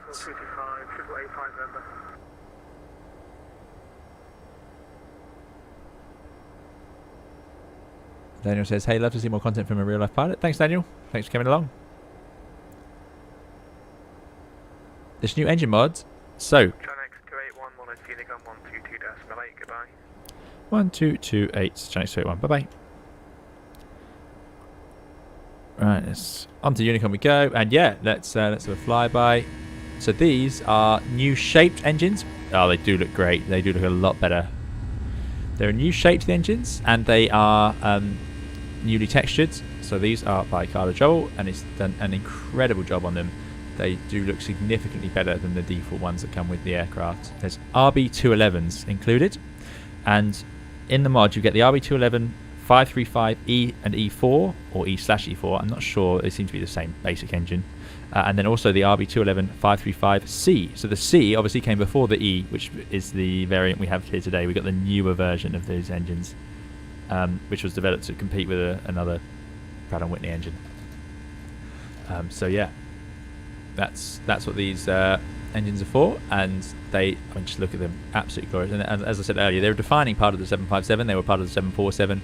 I had to use the E variant because it just looks great. It's the one that I'm, just remember so much. Carda Jowol says, how did you find the X-Plane Next Gen video? I thought it was excellent. It was really, really good. So it's nice to see them sorting out the lighting engine. It's this sort of, there's this like film that sits over my screen when I run X-Plane. I don't understand why. Everything always looks slightly hazy. Now, again, X-Plane's been amazing, and it's got so many great features. But when it comes to the visuals, the lighting was the thing that needed changing, and they seem to be on top of that. So I'm assuming that's coming to X-Plane 11. Do we know anything else about it? I only just saw sort of the few clips, but it did look good. Crunchwrap says, those engines look sweet, you have to change the engine textures. It's all included in the mod. The only thing is, for each livery, you'll also need to do a new livery because it's slightly different format. So yeah, I'll be looking for a new first choice in Air 2000. Well, the Air 2000 livery doesn't need it because it's just white engines, but yeah, it'd be good to get new liveried engines for a few of the classic airlines that we use, the 757, JMC being another. Carter says, make sure to check out the decals on the bottom. Yep, Carter's put the work in. There you go. Look at that. So these will be the latches that keep the cows down. It's slightly different. The reverse doors are different, but these bits can fold up, so that's why they're like that. You've seen a few incidents around the world where that hasn't happened. And then you've got this. I wish I could get the camera there a bit of a more neat way. There you go. Look at that latch access. And this is what's great. You zoom in and you can just see everything. Everything written here, all in great detail. I love the grime, as I said earlier. It looks absolutely fantastic. Nice scratch marks and so on around, which you do get. Yeah, it's a massive, massive step up. It really is. For those of you who enjoy the RB211.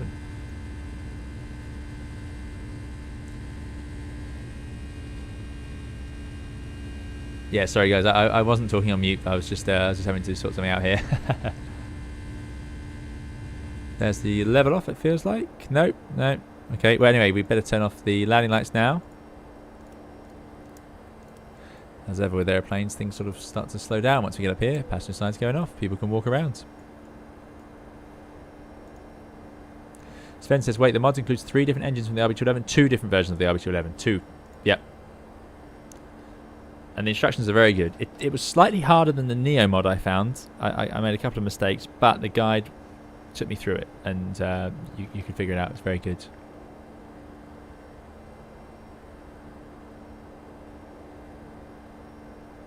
Carda says shift F6.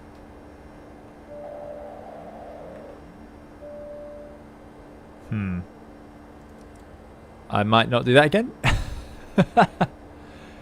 Oh no, that was a disaster. We're depressurizing. Cabin altitude is descending and climbing. Is it going to sort itself out? It's descending. So this would be an emergency descent normally if you've got the cabin altitude warning. Let's dive down for now and we'll come back up if we need to. So we'll do that. We'll do flight level change. We'll put the speed brakes out. Engines are coming to idle. And we'll put our oxygen mask on. Is there a way to do that? Yes, there is. There we go. Right. So the first thing you do before you actually do that is the oxygen mask. I didn't know it would work, to be honest with you, but there you go. And down the airplane goes. Incredible rate of descent. And let's keep an eye on the cabin altitude. Once it recovers, we'll go back to where we want to be. It's up at 25,000 feet for now. What?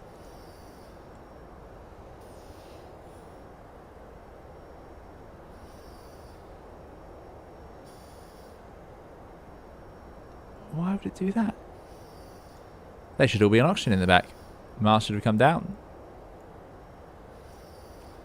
Right. Cabin altitude 25,000 feet, but that's just ambient. We're at 25,000 feet. We'll get down to 10,000 feet, so let's just check this. So let's put that to 10,000, which is the lowest we need to go to. There's no terrain beneath that. The speed-wise, we can actually go down a bit faster. We're in open descent, effectively, so let's crank up the speed. Up to the limit, really. We want to be 340. We know we opened a door. It could be considered structural. Door might still be open. Yeah, would there be a way to see that? Let's find out.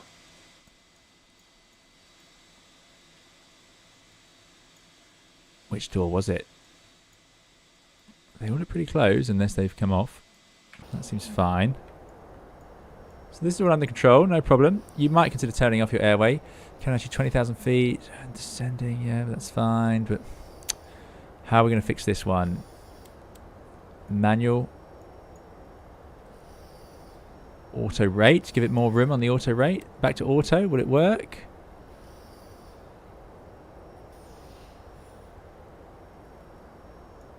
Descending. I mean, problem is we're probably outpacing the cabin's ability to descend, so the only safe thing we can do here is go down to 10,000 feet, level off, take the mast off, and then work it out from there. Stephen says, you managed it. I managed it once, can't remember how. Well, I can tell you how. You shift F6. Passenger oxygen is a button. Not automatic in the 7.5, so passenger oxygen.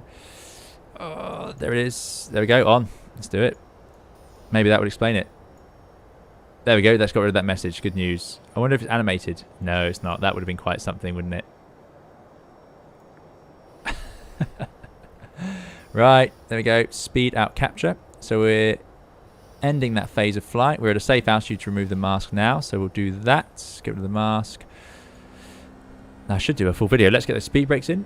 Let's get that speed back to something more normal. Let's just do 280 for now on the basis that I do actually want to carry on with my route. And we're going to level off at 10,000 feet. Right, now, is it possible to recover this pressurization system to automatic? Let's find out.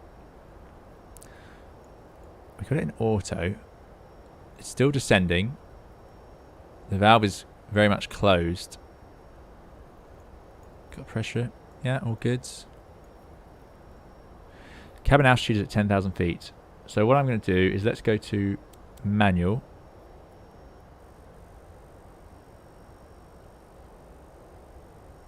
No, that's not working. I don't know if manual control is simulated or not. Got the cabin altitude warning. Yeah, we know.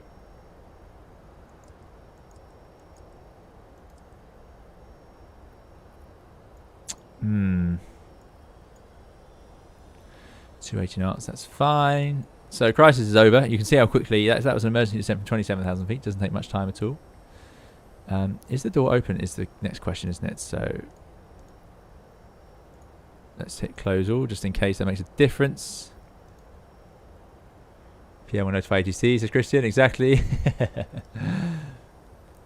No problem, Carda. Oh dear. Oh dear. Right. Shift 6 was the camera he knew he was actually trying to suggest. Shift 6. Yeah, there, there it is. Well, this could be a 10,000 foot flight for a while. Ben says, hey man, just want to say I need to give up on flight sim, but because of your videos I made my first successful ILS landing into Liverpool yesterday, so cheers. You're very welcome, Ben. Thanks for coming along. You're doing better than us today, certainly. This is such a macabre add-on. Yeah, it is a bit. It is a bit. They've added some strange things in the background. There's no doubt about it. That was not either, sadly, Vicente. That was because I pressed the wrong combination of keys. Right. What is the plan here? How are we going to get this to go back to auto and work? It's a bit of an awkward one. Oh, yeah, seatbelt signs would have come on as well. That should have come on in the descent. Again, the emergency descent is a very strict flow. We'll definitely do a video on it on the Airbus if you guys would like to see it. But it's a bit of a... I don't do too many safety things that passengers are involved with on the channel for sort of obvious reasons. But yeah, you can see that there's... you know, it's amazing what these airplanes can do. 7.5 seems to have particularly good speed brakes as well. At full extension, they seem to provide a massive amount of drag. Yeah, that's what happened, Donald.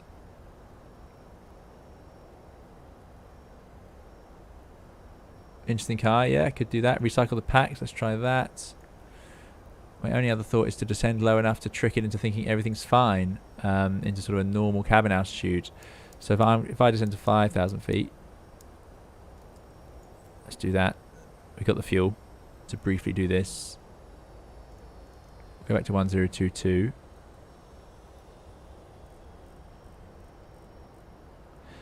Goodness knows if we're going to get in trouble with VATSIM for behaving like this. Cycle the packs, Matthew. Yeah, that's an interesting one. Yeah. Let's descend down 5,000 feet. See if we can wake up the system from there. Get rid of that. I mean, if we get low enough, we'll get rid of that warning. It's upset because it's at 10,000 feet. So that's my first guess. Then we'll turn everything off and on again and hope that works.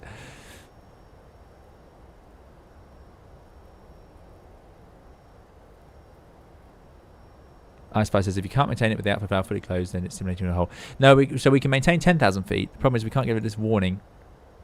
So I want to get rid of that warning, and then once we've done that, let's see if we can climb up. Going into a bit of icing. Engine anti-ice is going to be on.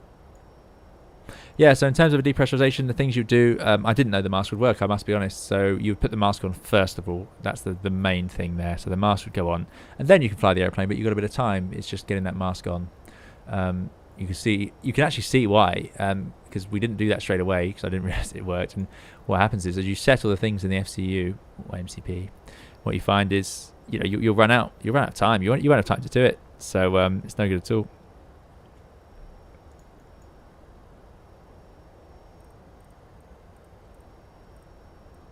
Okay, passenger oxygen on. We can get rid of that now. Of course, it's not that easy in real life. It takes ages to stow those masks. We got rid of the warning.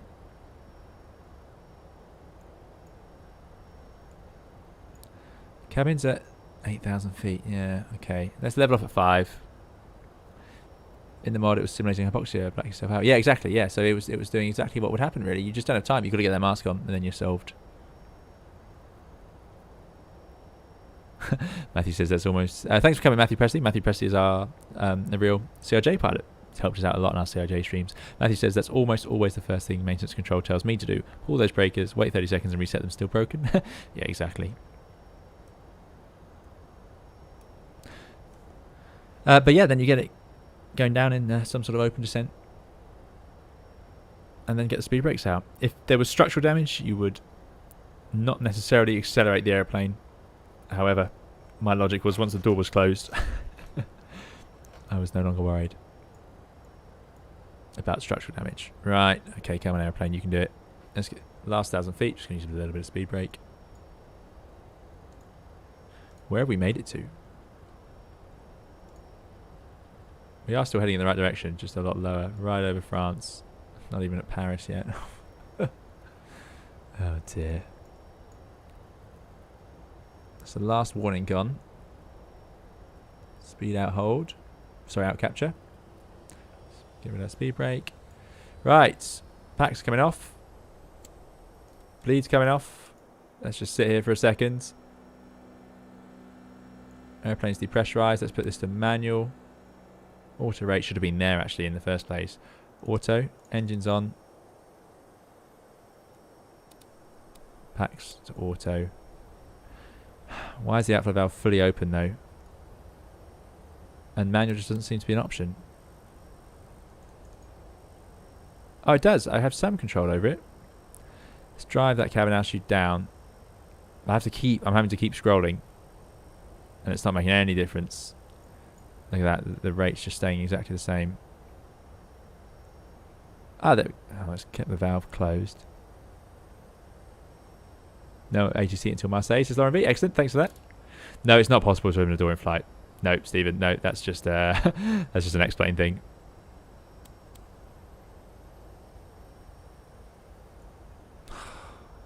Right, here's what we're going to do. We're going to go back up to 370. If it doesn't work, if we'll keep a very close eye on our pressurization, then we'll be probably heading somewhere different. Because I can't go with the mask on the whole way. See what happens. So, flight level change, speed. Let's go back to standards on all our altimeters. I just want to see that outflow valve do something. Gentle climb in the cabin for now. 500 feet per minute, which is absolutely fine.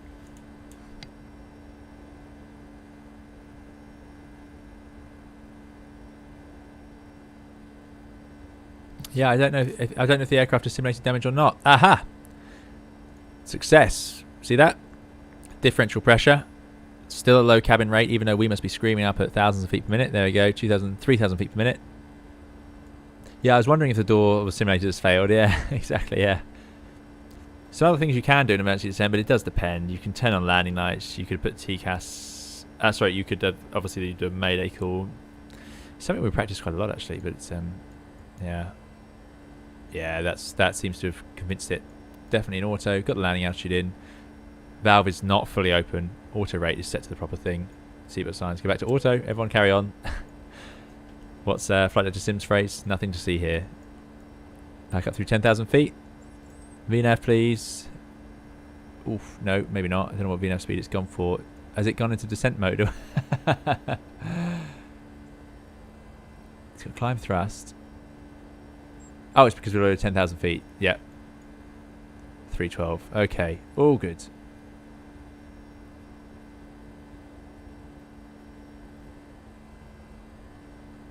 Donald says DC10 had issue with doors. Wonder if that's modelled. Yeah, I do wonder. That would be interesting, wouldn't it? Still, 7.5 had no such thing. That was entirely my my command that made that happen. Donald V, something you practice quite a lot and never really want to use. No, exactly. No, definitely not.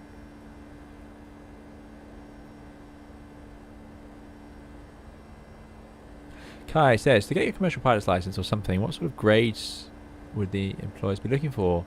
I got an alright 63 out of 80 in my maths. And Kai says, if I were to get higher, such as 70, 80, is that what they'd be looking for?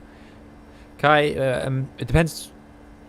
It really depends. That when it comes to exams like that, that when I was training, the only thing that mattered. So there's two sort of parts to it. You need to have certain qualifications to then get into start your flight training, usually. And if you want to start your flight training on your own, they're usually not too severe, especially if you're studying maths and so on. But they're not too strict. So the best thing to do is wherever you're looking to train and work, I would look up the entry requirements for the flight schools and so on, because they should tell you somewhere. Once you have your entry requirements, then you'll know really what you're aiming for. When it comes to actual airlines, they won't be looking at sort of grades you got before flight training. They'll be looking at the grades you got during flight training. So I know that, and I'm talking about the UK here. It may be different in America and other parts of the world, for those of you around the world. But in the UK, they wanted to know, are you getting the right grades in your theory exams for aviation?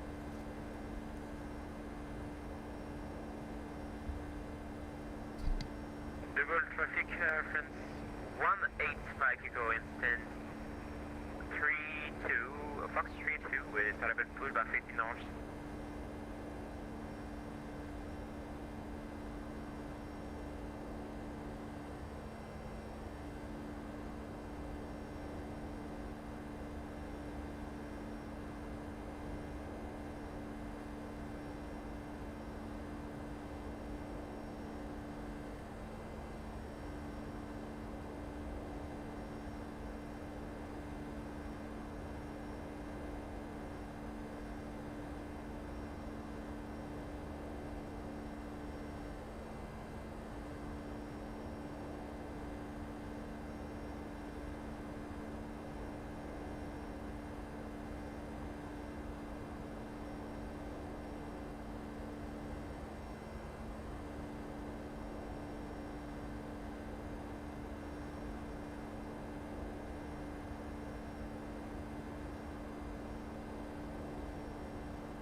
Sorry about that again, everyone. Just sorting out a few things again.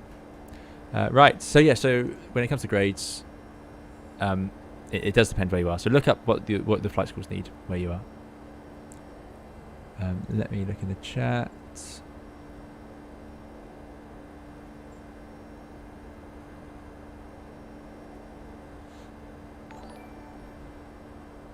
Kai says it's not really based on score. Sorry, William says it's not really based on scores. You need a 4+ in English, maths, and science in terms of GCSEs. Yeah, exactly. Yeah, sometimes it's just a number of qualifications, including English and maths, things like that.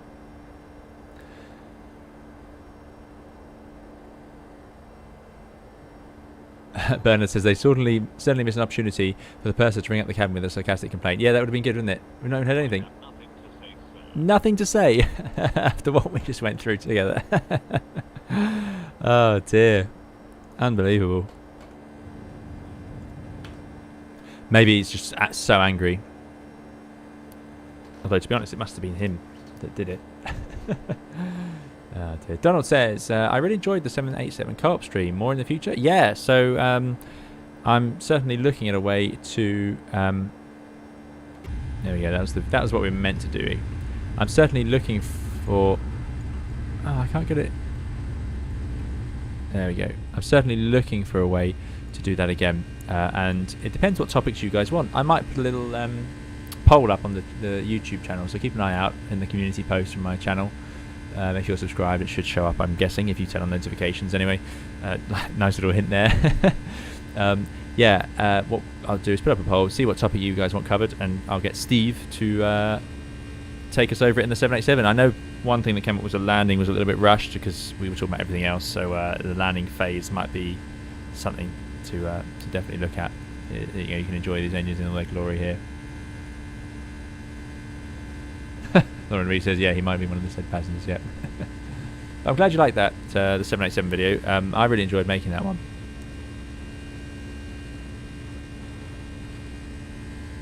Nor says, flight deck to sim with 320 sim pilot and a 737 Zebo mod collab maybe? Yeah, never say never. Not in the works at the moment though, certainly, but could be something for the future, you never know. I haven't spoken to flight deck to sim for a little while. Should probably drop him a message. I know somebody, after we flew the 737 Zebo mod on the channel a little while back in Australia, and it was all going well, and then we messed up. We managed to fly, I think it was even a non-precision approach, but I didn't get the go around altitude set in time, so the airplane leveled off at the minima, and I didn't realise, and I took out the autopilot, flew it down to the runway, but it got us a bit high by then, so it was a bit of a float. But yeah, but Flight Deck Sim seemed to think it was okay up until that point, which was great news. Very happy to hear that. Yeah, some good advice there. Oh, I've lost the message. The first thing to do is to pass the physical fitness to be a pilot, then comes to math. Yeah, as you get closer, definitely start thinking about the physical side of things to make sure you can pass that medical license.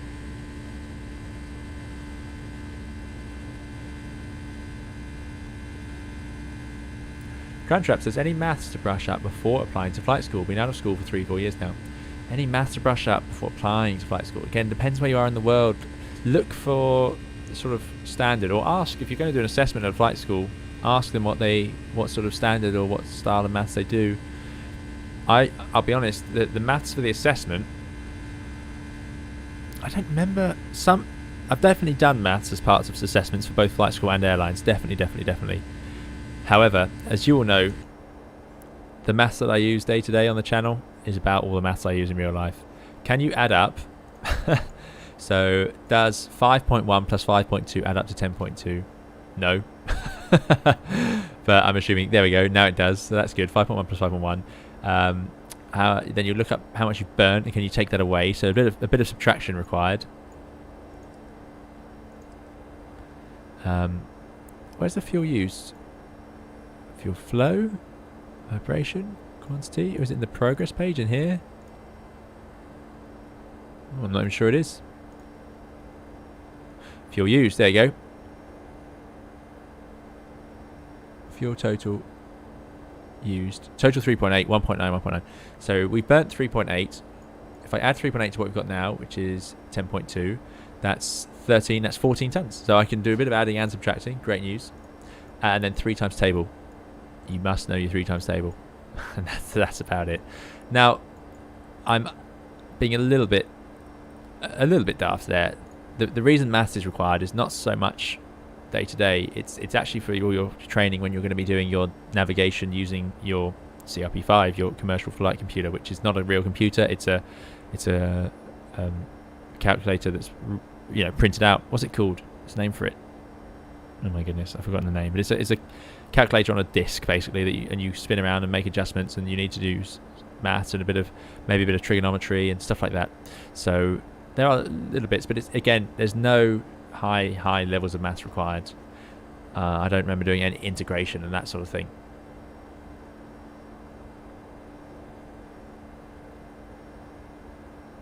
You missed a donation there, Skipper, says William. Thank you very much, William.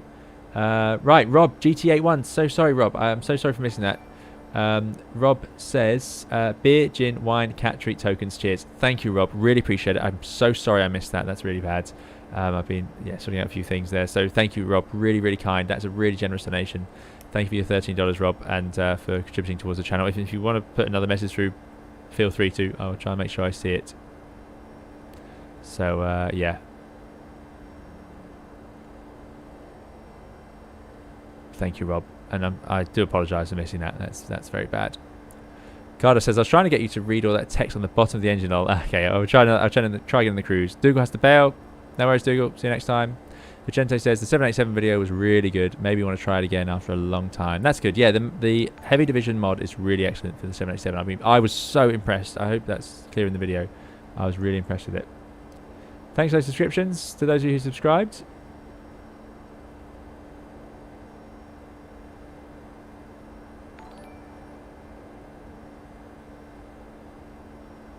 Vikas says, do you fly the Boeing with the yoke or the Airbus stick yourself? I use my Thrustmaster Airbus stick. Yeah. That's what I use for flying the, but everything now, except in DCS. Yeah. Thanks, mods. Doing a great job.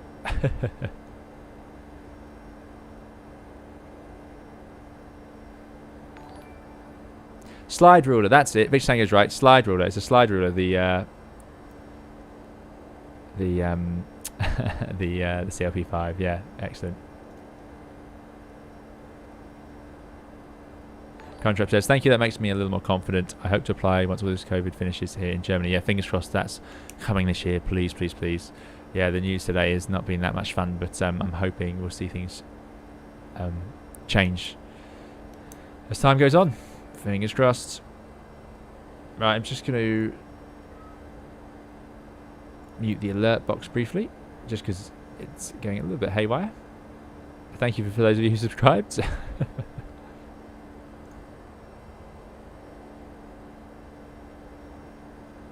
Vika says, just change the setting on the Thrustmaster throttle to have no denotes for the Boeing. Yeah, that's what I do. Yeah, and I just use a joystick for the yoke. I mean, I've thought about getting a yoke. There's coming up on our level off now. I've thought about getting a yoke for the Boeings to fly at home, but I can't honestly justify it. I do like the look of the honeycomb yoke. It does look fantastic. The other thing is a yoke is quite in the way for streaming, whereas the side stick's quite nice and out of the way, and I can leave it on the desk all the time.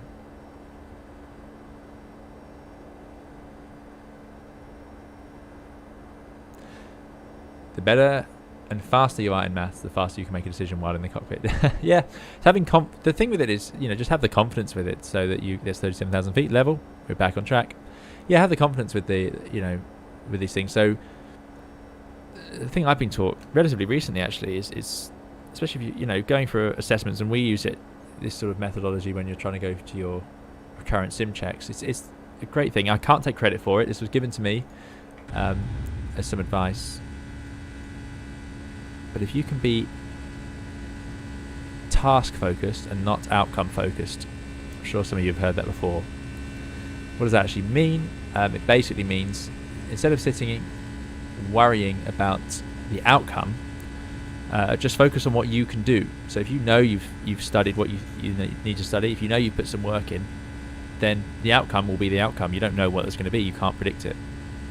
But there's no point worrying about it, whereas you can just focus on what you've done. Have you done the things you thought you needed to do for this task? If you have, then that's what you should be. That should give you the confidence to to sort of not relax, but you know, carry on with what you're doing, and hopefully that will work out. But sitting there focusing on the outcome means that you're distracting from that sort of focusing on what you should be doing to get to that outcome, as it were. Oh, sorry, that's me moving the pedal slightly. So yeah, right, thank you so much, mods. You did an amazing job there. So Andy, Victor Tango, Richard, so appreciated. That was excellent work. Excellent work, so thank you. Really great stuff. So yeah, so glad that you're all here. Not long ago that was that we would have been a much more limited team.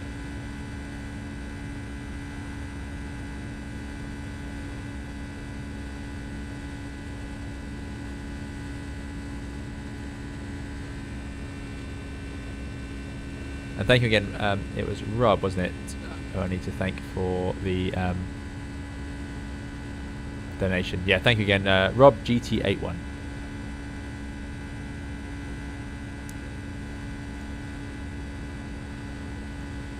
This has been quite a flight. We can't really go much faster, so I do apologise. Bernard says the honeycomb is very nice. It's astonishingly smooth. Yeah, the honeycomb does look nice. I just don't think I could justify it. Sven, I will. Well, I can show you.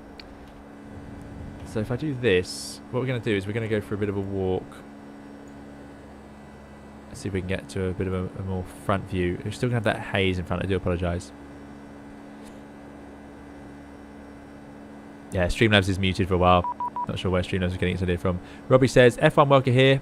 Oh, have we gone too far? Ah, I've missed it.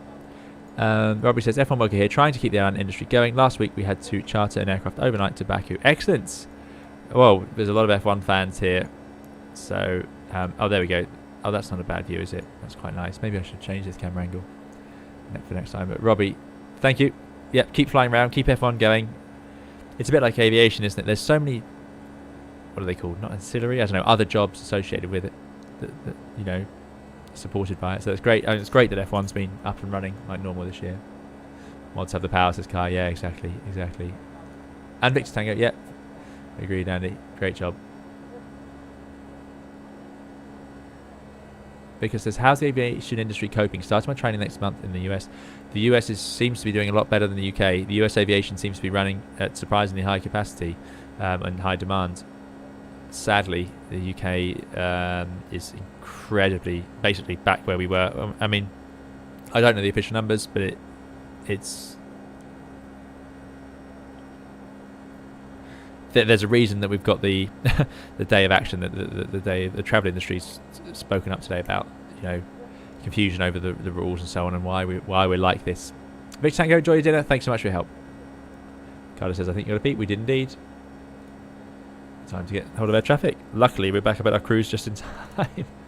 1251. Oh, with all the excitement now, we've got to actually figure out how to get into Figari. Inbound Royan. Jerry 412, bonsoir, identified. Proceed direct to Luçon. Direct Luçon, Jerry forward. Matthew Pressey says, our hair is on fire in the US airline industry right now. It's completely bonkers. Yeah, it's good. It's nice to hear that over there, and it's such a shame what's going on here. I in my opinion, anyway. I mean that in every sense, not just I think aviation needs protecting. I mean for everybody, obviously. Danny says, don't know a lot about F1, but it seems Max Verstappen is doing pretty great, isn't he? Very nice for my home country. Ah, there you go. Yeah, if you're from the Netherlands, Max Verstappen is going to be popular. Sven says, yeah, that's what the RB211 has to be look like. Yeah, it looks great, doesn't it? Ethan says, what is your opinion on the boom overture and United's orders? Yeah, I'll believe it when I see it. I'm sure. I'm not. I mean, it's to have a real airline involved is the key. Normally they're just concepts that never go anywhere. So it could happen. Will it happen on time? I'll keep my fingers crossed. Would be exciting to see. Oh, there's that X-plane lighting. Excellent. Southend says, is there a Pratt & Whitney mod? I actually prefer the Pratt & Whitney. Don't shoot. Now, I think the Pratt & Whitney is available included because the RB211 was included. Here you go. You've heard now the first officer join us. Both engines were included with the aircraft. It's just this is a mod to improve the RB211. I don't think there's a Pratt & Whitney mod yet. You have to ask Carda nicely. Bonsoir, identifié radar. Alors, vous avez pris une route inférieure. Auxiliary is the word you're looking for, says Lauren. Thanks, Lauren. Max, bon, montée niveau 210, on verra ce qu'en dit Lance. FO arrives indeed. I have indeed tried VR with Flight Sim, and I absolutely love it. I can't stream like that, but I do like it. Carda Jowol says, it's a double-edged sword situation. I understand the need to limit the spread of the pandemic, but it's not great seeing what is going on in aviation with the UK. Yeah, exactly, Carda. Yeah. Exactly. Exactly. And, you know, considering that in the UK there's a list of countries... does this count as politics? Maybe we won't go there. Control, Chanix 281, flight level 370, bonjour. Chanix 281, bonsoir, identified. Bonsoir. Proceed direct to Titva. Direct to Titva, Chanix 281.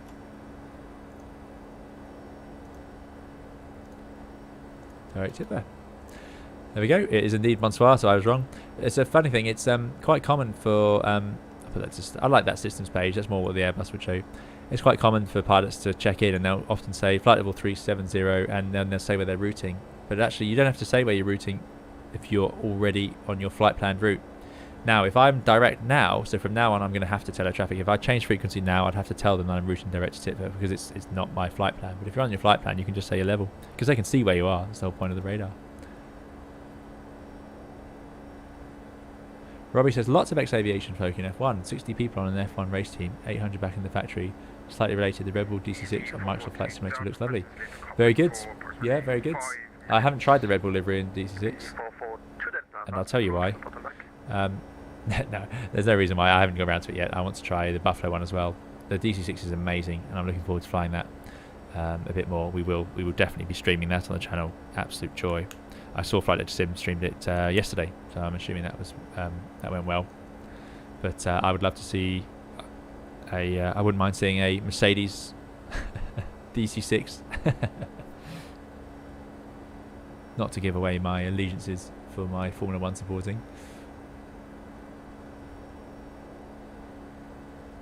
Is it recovering? I'm working in tech, and it seems jobs are recovering really strongly. A lot of jobs, and my friends who are redundant getting jobs back. Well, I hope everything else recovers, obviously. But aviation in Europe, certainly in the UK, is not recovering at all. In fact, it seems to be getting worse. Unbelievably. So that's been a year and a half of this. Noah says, can you return to your original flight plan after you enter the direct? No. In the Airbus, there's a way to go back one waypoint. How I could do that in here, I don't know. If I go previous page, see, Titva's now the only two waypoint. The way to do it would be... Oh, no, you can't really. No. If air traffic wanted you to do something like that, maybe they could give you a radial or a vector to then head in towards Titva. Well, let's say air traffic suddenly panicked and realised they didn't want to send me direct to Titva, and they actually needed me over here, where I was originally. A likely thing they would do is just say, right, turn right, heading whatever, heading 180, we'll go right, and then they'll say, right, now route direct Titva. So they can just get us to head over there, that sort of thing. That's more likely. I've never been told to go back to a leg that I can't already do. Connor says, oh sorry Connor, I think I missed your message earlier. Connor says, going back to finish the final stages on my MPL next week after being stood down in March 2020. Lots of uncertainty about the future, but just looking forward to getting to in sim. Yeah, it'll be good to get in sim, and yeah, hopefully we'll get some clarity soon.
Sorry, everybody. Something else to sort out. This is this is one of the most jam-packed streams I've had for a long time, for me anyway.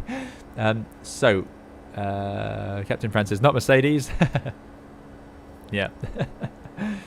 Kai says, correct me if I'm wrong, does one's PPL in the UK cost about 20,000 and the commercial license about 80? The PPL is cheaper, the commercial license is probably a little bit more. Yeah. Sorry, Kai.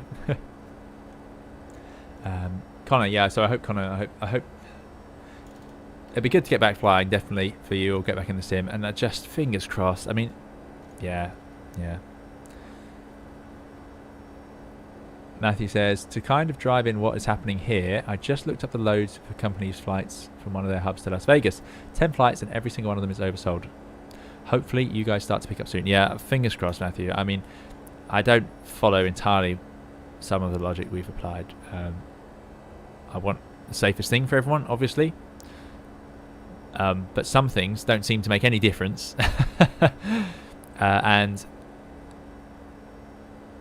I think the biggest confusion in the UK has been that the UK's got this list: green, amber, red, which makes sense. You need to control where people are coming from and have an idea of what sort of tests are needed. And in one sense, it was good because it allowed some travel with tests. The problem is the green country list is very small, and when you compared how our country was doing, we had we have more cases than most countries that are on the amber list.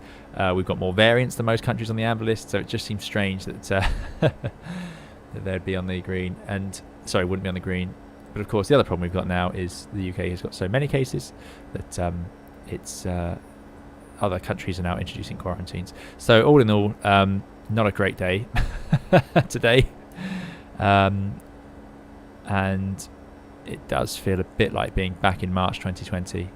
Just like March 2021 felt, and now July 2021 is starting to feel like that, certainly for me anyway. But I hope something changes at some point, because yeah, well, that's what it is, isn't it? And I know it's the same for a lot of people, but someone did mention earlier that there's less people flying along because more people are working and so on, which is great, and it's great to hear that. So hopefully that continues. And I appreciate aviation. Looks like it will be one of the later industries to recover. But it's great to hear what's going on in America, and I just hope Europe, including the UK, as a whole sort of area, can get a set of rules together where, whether it's double vaccines or whatever it is, double tests, whatever the requirement is, that everybody can agree some rules and then get on with it. We've got different rules for every few hundred miles at the moment, which is just it's never worked so far, and I can't see it working. Right, I'm not going to talk any more about that. Nicholas says it. Right, I am going to talk about that just from what you guys say, because this is a live stream, not a soapbox. Nicholas says, in the rest of Europe, aviation is getting a bit better. I definitely see more planes flying around here as compared to earlier in the year. Good, yeah, that's good to hear. And he says, I don't think any logic is being applied. Holidays in the Falklands. Is it? Yeah. Yeah, Falklands, Gibraltar, or Ascension Island were at one point the only place you could go.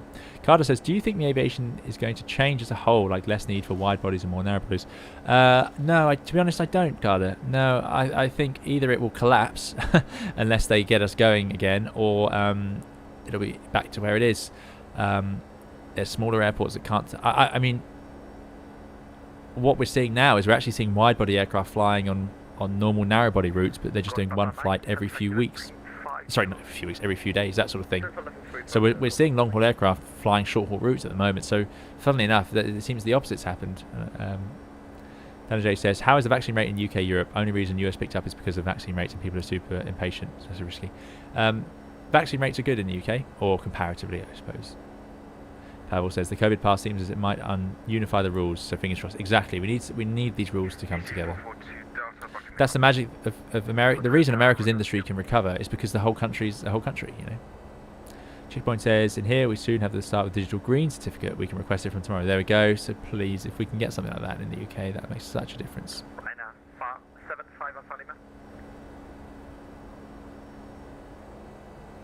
In terms of getting into aviation, back to what the channel's about, Ethan says, the RAF way is good, but may not be the best way, because that is an option. Maxim says, Hope you don't mind a bus question. Never. But under what circumstances would you inhibit the auto thrust? I.e. by pressing the instinctive disconnect buttons for 15 seconds. Ooh, that's a great question. Why would you inhibit the auto thrust? If the auto thrust is misbehaved for any reason, then you might consider inhibiting it. It could be, I'm not sure whether there's ever a reason the Airbus... 281, contact Marseille 124.650, bye. 124650, Genex 281, thanks, bye. Wow, we're getting loads of air traffic today here. How are we doing? We're about halfway, okay. 12465. I really wanted to get there in the daylight, but I've managed to push this so late it's not happening. So now I do need to tell the controller. Negative, flight level 300, initially 300. Flight level 300 to check on Romeo. Marseille, bonsoir, Chanex 281, flight level 370 to Titba. Chanex 281, bonsoir, proceed direct to Cologne. Direct to Cologne, Chanex 281. Marseille control, good evening, contact Mike with you. Yeah, we're doing great for control today. 350 inbound. Direct Cologne. Golf Oscar November, No, Papa Mike, that's not bonsoir, right. continue I can see that line, but it's a radial, isn't it? So I definitely don't want to do that, so I'll erase that. I must have pressed something wrong. Let's try again. Nope. That's not working. Let's go back to legs. Try direct again. We're in LNAV VNAV.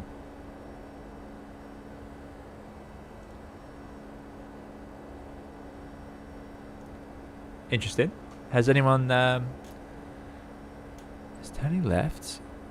Well, we're basically routing to Cologne, so I'm tempted to leave it alone. Very strange, though, why it's trying to draw that line out. There we go. That's worked. Execute. Nav to Cologne. All working out. Robbie says, I worked with a technician in the RAF who got them to pay for his PPL as a resettlement when he left. Genius. Yeah, that's a great idea. Yeah.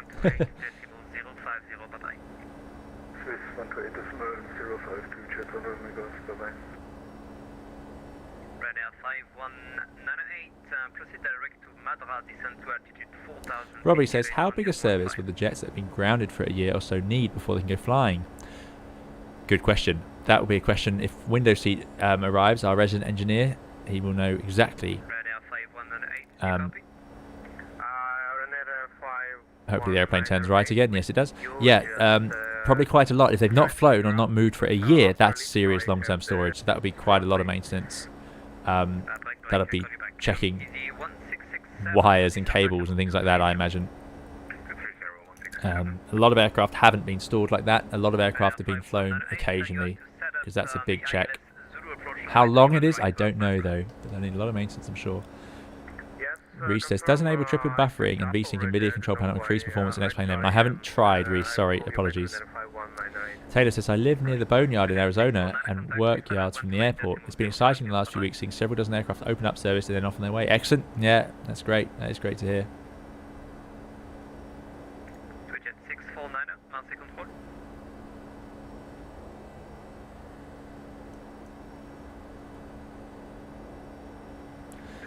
Andy says, according to Flight Data Sim, out of 100,000 people who returned from Portugal when it was greenlit, only 6 returned a positive COVID test. Yeah. Well, I mean, this is the thing. I think that's the thing, isn't it? If you look at the rates in Greece or loads of other countries in Europe that we put on the amber list, they were already below our own and falling, and yet they were all put on the amber list. So there we go. This is very UK specific though. I don't want to talk too much about this. I do apologise to everyone else. Diego says, maybe it's calculating from the previous waypoint. Yeah, maybe. Something seems to have got stuck in there. Noah says, have you seen the performance calculator Excel sheet from Flight Sim mod site to calculate flex? I have not. Faye says, I was hoping that with all the social distancing last year, the airlines would adopt a more spacious cabin, but basically back to what it was in terms of cabin flights in the US. Yeah, I know. Can you imagine if what actually happened was airplanes just... Let's go... We said we'd go for a little walk in the cabin.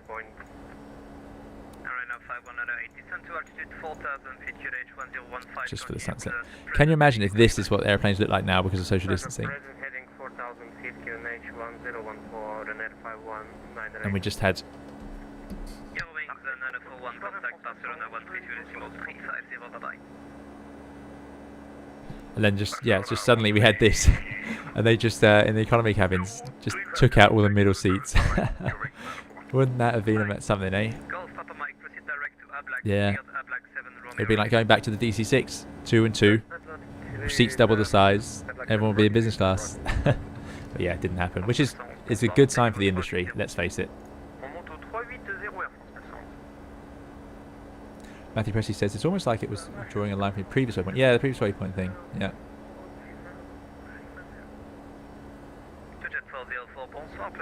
Matthew says, I'll tell you that you can tell one that's just come out of long-term storage. They normally have about 15 in-op stickers all over the cockpit. These planes do not like not flying. No, exactly. They love being in the air. That's where they need to be.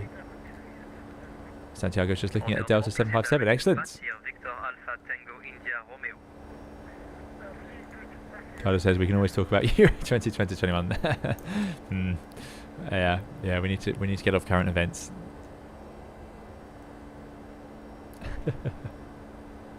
Yeah, imagine if they ditched the middle seat. It would have been quite something, wouldn't it? Dana J says, flying to Jamaica for vacation in a few days. Hope it's not too bad. Oh, wow. Excellent. That's great. I mean, imagine if you could do that in the UK. Oh, what world we would be in. Dave N says, the DC-6 flight was awesome, by the way, Captain. Thanks, Dave. Yeah, really appreciate it. Yeah. The Stearman video we did didn't seem to resonate with a lot of people. But the people who watched it seem to enjoy it, which is great news. But it seems like not many people were getting the Stearman. But the DC-6 seems to have been of interest to you guys, so I'm glad you liked it. We've been very lucky. We haven't done much Airbus stuff on the channel recently. I did actually. I've had a few complaints that I haven't been in X-Plane enough recently. So I was always planning to do this, and then with Carda's engines available, it just became the clear winner to be back in the 7.5, because the last time we flew the 7.5 we took this JMC to Cardiff, which was ages ago now. Ages ago. Just fantastic work by Carda again. Look at that as that sun starts to get low, starting to see more of the details on it. Beautiful. Beautiful. This little there's a little notch here which just needs the livery to be adjusted to make it fit properly, because it's in a slightly different position to the default engines that come with it.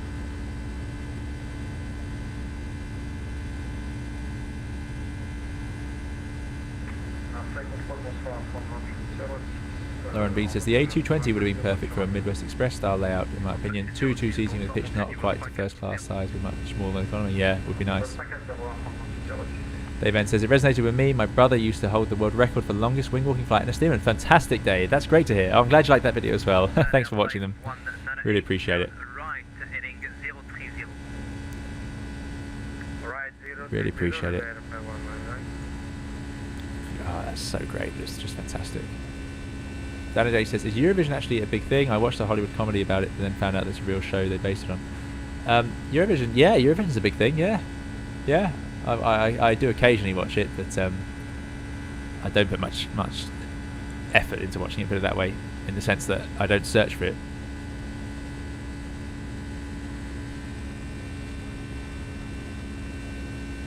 Carda says, I'm a little disappointed at the moment. My local airport got on a few new routes. Ryanair and EasyJet came back to the airport. Be interesting to see it. It was mostly Flybe, says Carda. Ah, yeah. Yeah, it's just bad timing with Flybe. Hopefully, when things pick up, there'll be a new version or something like that. Carda says, some AO on the wing where the old engines used to be. New full liveries will fix that as they come out. Yeah, like I say, Air 2000 livery and JMC livery I'll be looking for the 7.5, no doubt. And then Air Tours, I'd love an old Air Tours livery. Oh, thank you, Vikas. I do apologise, I've been bad for that. Vikas, thank you very much for your 100 rupees donation. Really appreciate it, Vikas. Very kind. Vikas says, hoping the Indian Airlines get back to hiring pilots with 250 hours into the 737 and A320. Anyways, hoping to get an instructor job to build hours in the USA. Thank you so much for your donation, Vikas. Thanks for supporting the channel. I know you've done it before. Really appreciate it. Apologies for missing that chat. But yeah, thank you so much. And yeah, fingers crossed that happens. Oh, have I missed a call? Yeah. Fingers crossed we see the airlines get back to hiring and low-hour pilots. I'm sure the again, you know, if you look at America as a case study, then fingers crossed, when it happens, it will happen. The only thing the big thing that's different with America, like I say, is it's got a big domestic market, which is what we need to sort of agree in Europe. But and in India, I don't know what the market share is in India for domestic, but yeah, fingers crossed. But our building instructors in the job in the USA sounds great fun. And it's always the way that if you're a newly qualified pilot, you spend so long looking around for, you know, trying to get that airline job and so on. It's tempting to not enjoy, or it's easy to not enjoy the time you spend doing other things. So I hope you enjoy it a lot. And that sounds like a great plan, Vikas. And yeah, fingers crossed it improves.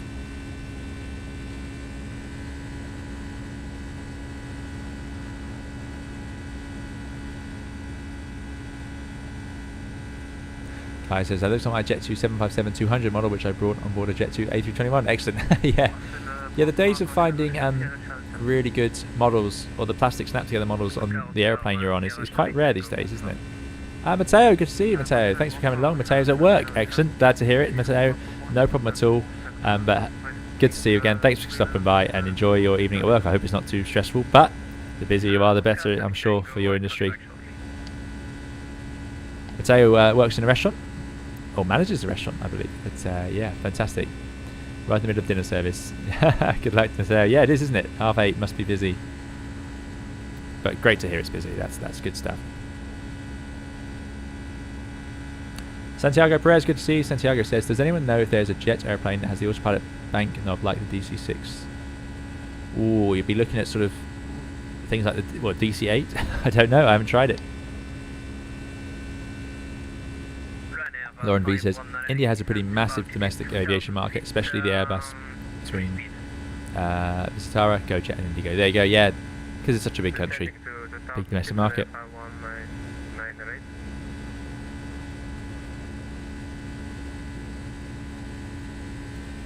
Aviation 24 says, do you have any tips for the first airline interview? Now that is a great question. And I certainly don't want to take responsibility for anybody's interview. My first tip is get comfortable with the basic information about the airline you're applying to. Have that stored away. And then it depends on what sort of interview you're going for. There's some airlines do a technical interview and an HR interview, and some airlines don't.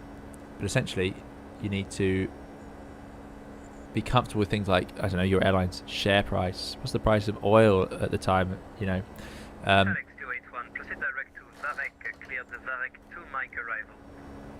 To Zarek to Mike arrival. Janix 281. And Janix 281, you can expect ILS approach runway 23 via Massal.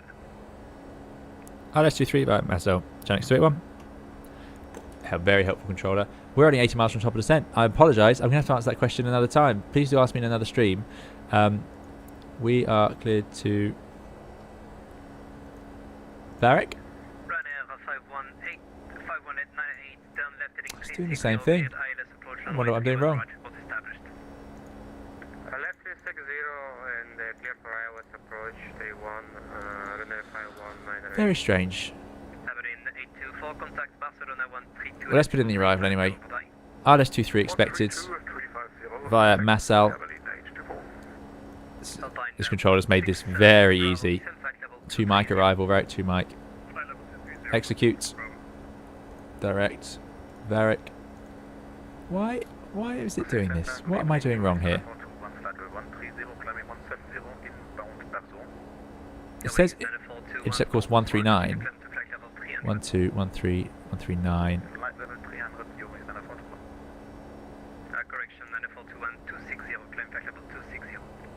I don't know. What I might try is, let's go to heading. Heading select. And let's just point at Varric for now and see if we can make it work it out. Ed Haslam, good to see you, Ed. Ed, thanks for coming along. Ed says, a bit late to the stream tonight. Hope you're well. A great flight. Really enjoyed the DC-6 video. Any plan for a stream? We will stream the DC-6 soon, indeed. Let me turn on the alert box. And Danny Rubel, thank you, Danny. Danny donated $3 and it didn't play. Let me do that again. Thank you, Danny, for your $3 donation. Really appreciate it. Danny says, awesome stream so far, Captain, as always. That's very kind, Danny. Thank you so much. Really appreciate it. Thanks for supporting the channel, and I do apologise. I've missed several donations tonight. not normally like this. I apologise very much. But thank you so much for your kind donation and supporting the channel.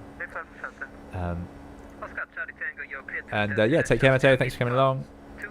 And right, sorry, Aviation 34. Yeah.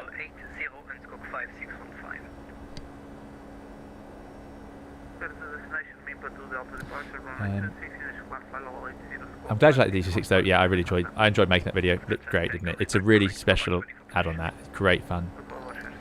Right, time for oh, that's not Barrack, is it? Let's try again.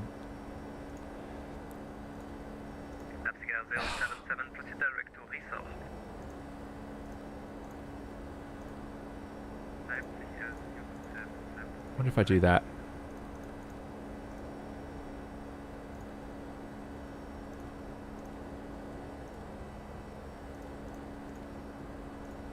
There we go. Has that worked? 5198, runway 31 right, clear to land, wind 230 degrees at 9. That might work.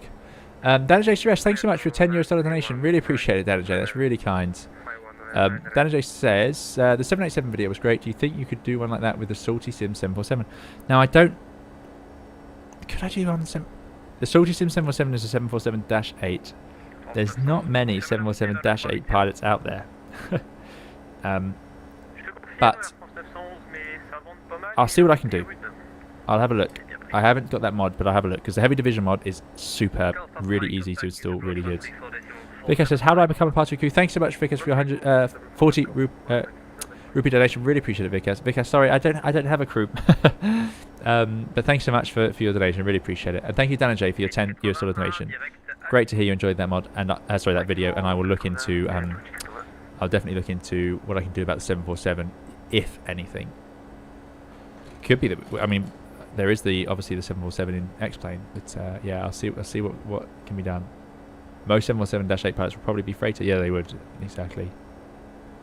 Richard V, absolutely right. Yeah, Richard, if Vikas, if you'd like to join in with the chat in the group, join the Discord. I do answer things on Discord. That's the best way to sort of get hold of me, even if it does take me a couple of days sometimes. I do apologise. Right, anyway, we have done the spectacular thing, as always. You all knew it would happen. I've been talking, we've been having a fun night of going up and down and left and right.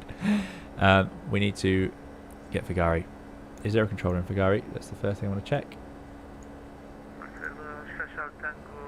No. So that's fine, but we've been told what to expect from this controller. So I'm just going to write down a few things. Importantly, QNH is 1015. Wind is 220 at 4. Good stuff. It's an RS23. So let's start getting the charts up. Arrival charts.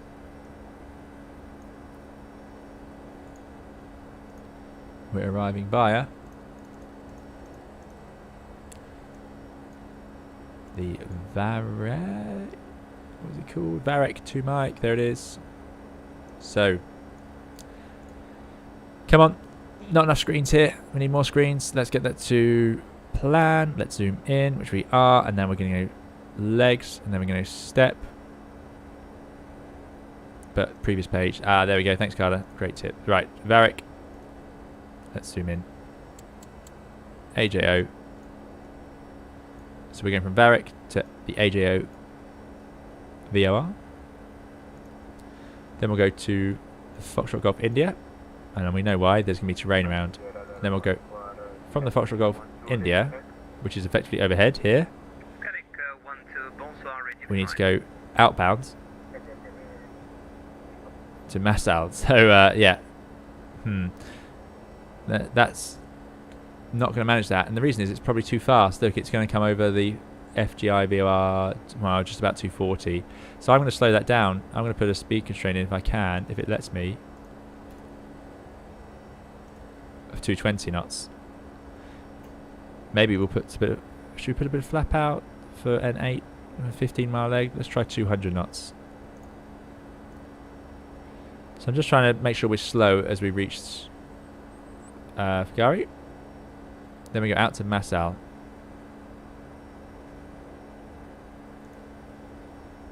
Fine. From Massal, we need to then move on to the approach, ILS23. And here's the terrain, hence we can't descend on this side. So we can come in, overhead, out to Massal. Massal arc round, which all seems to be simulated, which is excellent. I say simulated, coded. Out to this point over here. Maximum 180 knots, which it's got. See, this is where X-Plane is just great, isn't it? All this is coded in. The database is up to date. The 757's got ready for it, so we can do all this in LNAV VNAV. I'm hoping 4,000 feet there because of the massive terrain issue. 6,000 feet, but 9,000 feet up to the north. So around we go. I want to be, again, 180 knots maximum, so we'll have a bit of flap out, I'm sure, by then. And then we'll turn around and intercept the ILS. ILS in normal, oh no, slightly steeper, 3.5. With an intercept at 8.8 miles. So I'm thinking flat 15 just as we start down the slope. Maybe flat 10. What are the options? No, there's no 10 in this. So yeah, maybe 5. Maybe 5 will be alright. We'll see. Down we come. Gear. Given a slightly steeper approach. Light winds. I'm going to put the gear down at 6.5 miles at the latest. That's the absolute latest. Gear and then the landing flap. And there we go. And then we're going to come into land. Minima is 335, so I can set that. I'm going to put it into this little window here. Just let's do 340, round it up a bit.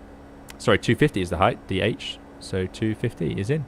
So slightly higher than normal. The reason obviously being that it's a Cat 1 approach, and that is a slightly steeper approach. Straight in ILS, so that's all pretty good. Procedures not usable at night when lights on UMonty are not operating. So I read that and panicked, and then not panicked, but I read that and go, oh, we can't do it, but actually we can.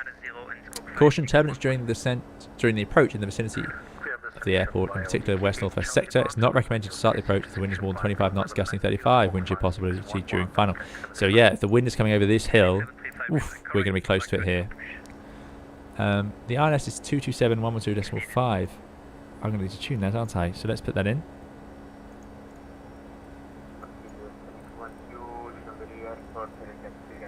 There we go. 110.5, course of 227. How's that top of descent doing? Let's go back to legs. Let's go back to map. Top descent, 40 miles away. We're doing alright. So, big issues. Terrain, turbulence and final. So we'll keep ourselves above 9,000 feet until we're overhead the airfield, and then reduce below that. Alternatively, we can follow these altitudes on the procedure if we are on the procedure. So we will do that. We'll keep a close eye on that. We'll keep the speed back as we head towards the terrain. So for this leg, we'll come back to 180 knots. So it's going to be a pretty slow approach. Take it easy. And then there is a bit of a localizer offset, so we're not going to be perfectly lined up with the runway. So we're going to be careful. We're going to have to do a little bit of it's an offset of 1.6. So it looks like a little bit of a right left to get onto the centre line, but I don't want to do a sharp right because we're going to see these hazards. Now, I'm sadly couldn't find scenery in time. I've failed several times to install freeware scenery. I do apologise. So we may not get to see this as nicely, but still, because at night we should have all these lights going. So this reminds me a little bit of Reggio Calabria, which we did, which was good fun. So that's the Figari VOR 1167 should be tuned. So hopefully that tunes up here as we get a bit closer. Otherwise I might manually tune it. Go around, climb straight ahead at 4 miles FGI, turn left, max 185 knots to 053, climb into 4,000 feet, follow radial 097. Okay. There's the 097, out to Massal presumably. At D13 join Massal holding. If we look at the legs, you can see there's the runway. And if I go to next page, it goes to Massal, so it seems to be coded. Hence the squiggly lines we had on the nav display. So that's good. 4,000 feet for the go around, but it's a normal ILS, so I'm just going to use approach mode for flying it. After landing, 2,400 meter runway. Auto brakes are going to go to 3. And I would ideally use this backtracking point here without having to go all the way to the ends, because we do have a colleague flying along with us. I'm not sure where they are. I'll have to look. Then we're going to have to squeeze this aeroplane onto the apron, which is pretty tiny. So yeah, it should be good fun. So there we go. That's pretty much the plan. Head out, go to Massal, round the arc, back in on the ILS, and fly it in normal approach mode. Slow down a little bit early for the steep descent. Excuses for the landing are going to be it's dark. I might change that. but certainly the steep glide slope and the offset localizer, that easily qualifies for an excuse. Finish setting up in here then. So I need to choose a flat for landing. It's 2 knots different, so I think it's 30 full flap. I think let's do a flap 30. We don't often. There it is. 30 degrees of flaps. Otherwise, is there any weather we need to put in? Don't think so. No. Good stuff. Right. We've done it before top of descent. Oh, it's gone really dark. I might try and change that.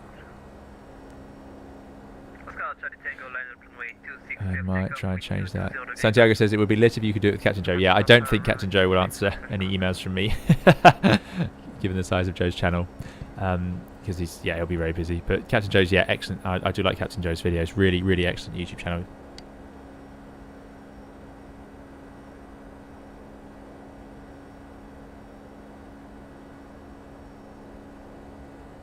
Dan and Jay says 7.4 gear might. There's a lot of videos and super fun. Oh yeah, I haven't seen many of 7.4 gears videos. I must confess. The 747-400 mod in X-Plane 11 is a bit behind the fly-by-wire, I think. Flies fine, but the route management has some problems. Probably races default X-Plane FMS. Ah, I see. Okay, thanks, Lauren. Same amount of screens as in the Airbus, they're just smaller.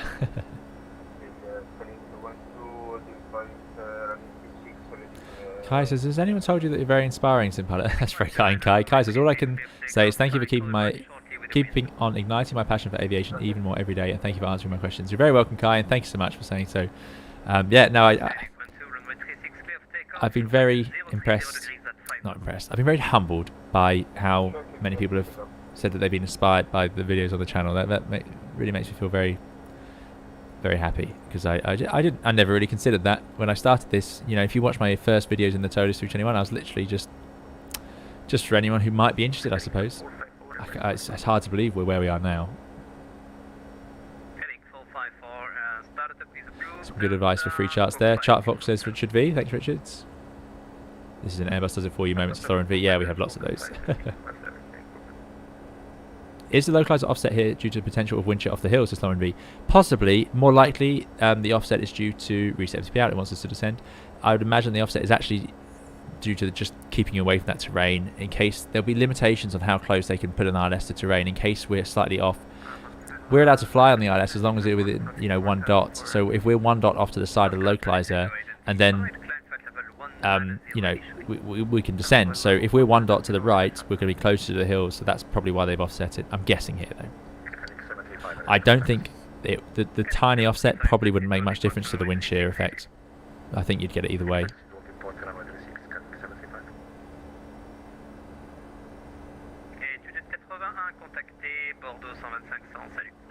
Vika says, considering getting a webcam anytime soon for your streams? No.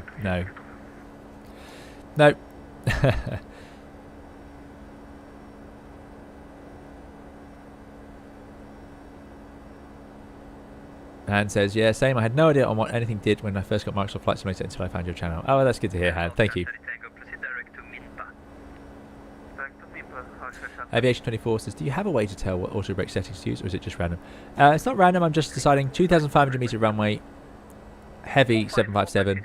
I want to use a bit more auto brake than I might otherwise. Right, can we change the time of day quick enough without crashing the sim?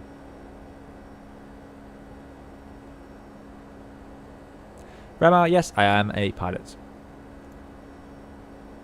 Danny Ruble, thanks so much for your $2 donation. Really appreciate it, Danny. I caught this one on time. Danny says, looking forward to the approach. Thanks, Danny. Thanks for supporting the channel. I'm looking forward to it too. Carda Jowol says, I posted the mod up on Discord. Excellent. So, to those of you who would like this engine mod, that's another reason I didn't want it to be dark. Hold on, we're going to risk it. Let me make sure I get the buttons right. Oof, got away with it, I think. Right, if you'd like the engine mod, it is now up on the Discord, so do please join our Discord if you'd like. The link's in the description. Richard V has been handing it out as well. Join the Discord and you'll be able to pick it up from the flight. Let me check I get the right one.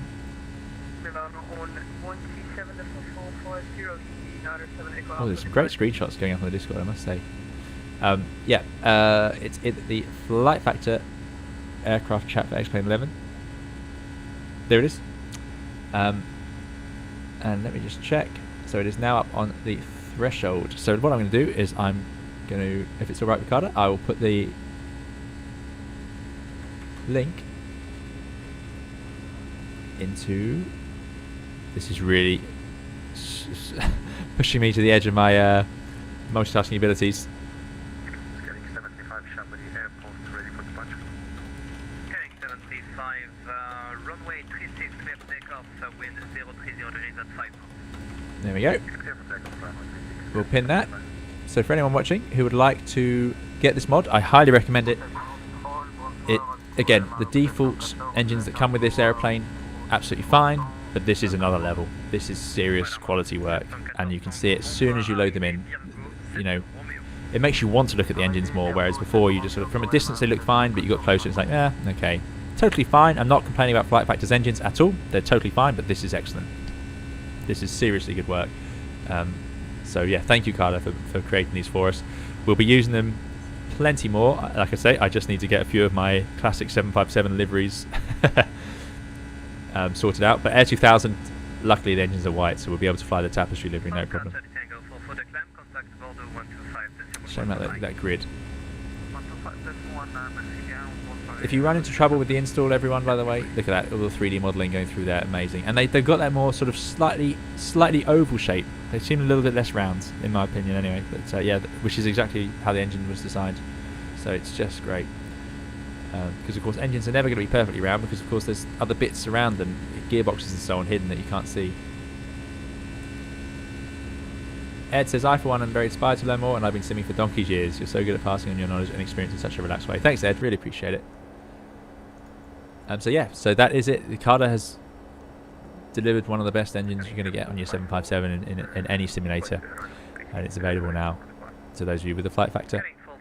And I absolutely love flying the 757. You all know that. I'm very biased. I think it's great, and I always fly the Rolls-Royce engine, so it's a no-brainer.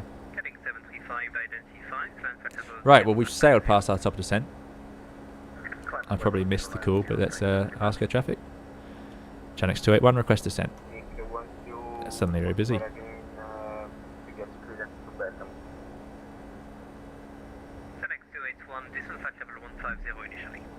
Descent flight 150, Channel 281. So here's the funny Boeing thing. I put 150 in, and as soon as I start scrolling, down it goes. How high are we? 6,000 feet high. That's speed brake high. Out they go. We've seen how effective they are already today. So we know they work. Look at that. Glorious. Glorious, glorious, glorious. I wonder what it looks like. Let's...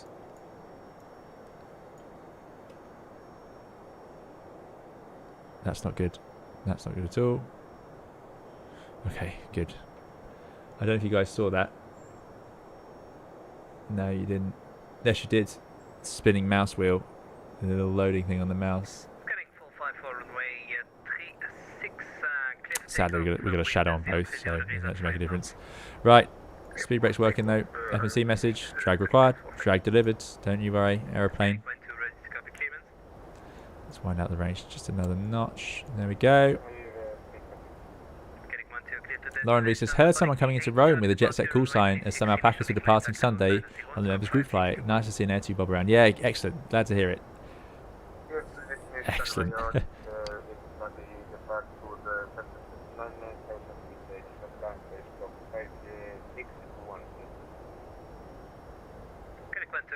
Yeah, I didn't know Jet2 had those TVs, yeah. Dan J says, loading spinner panic. I had that last week and ended up with a crash. Oh, don't tell me that.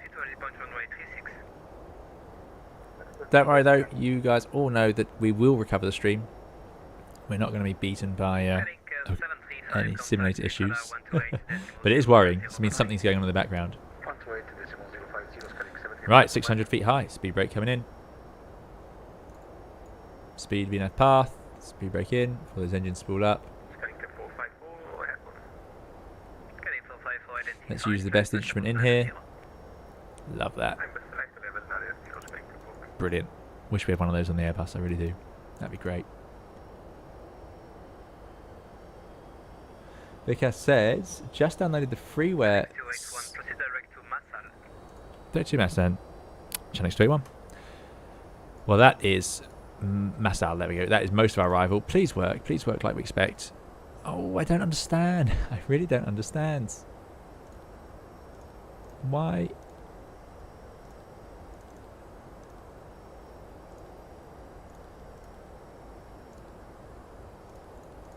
I'm having to do it like this, eh?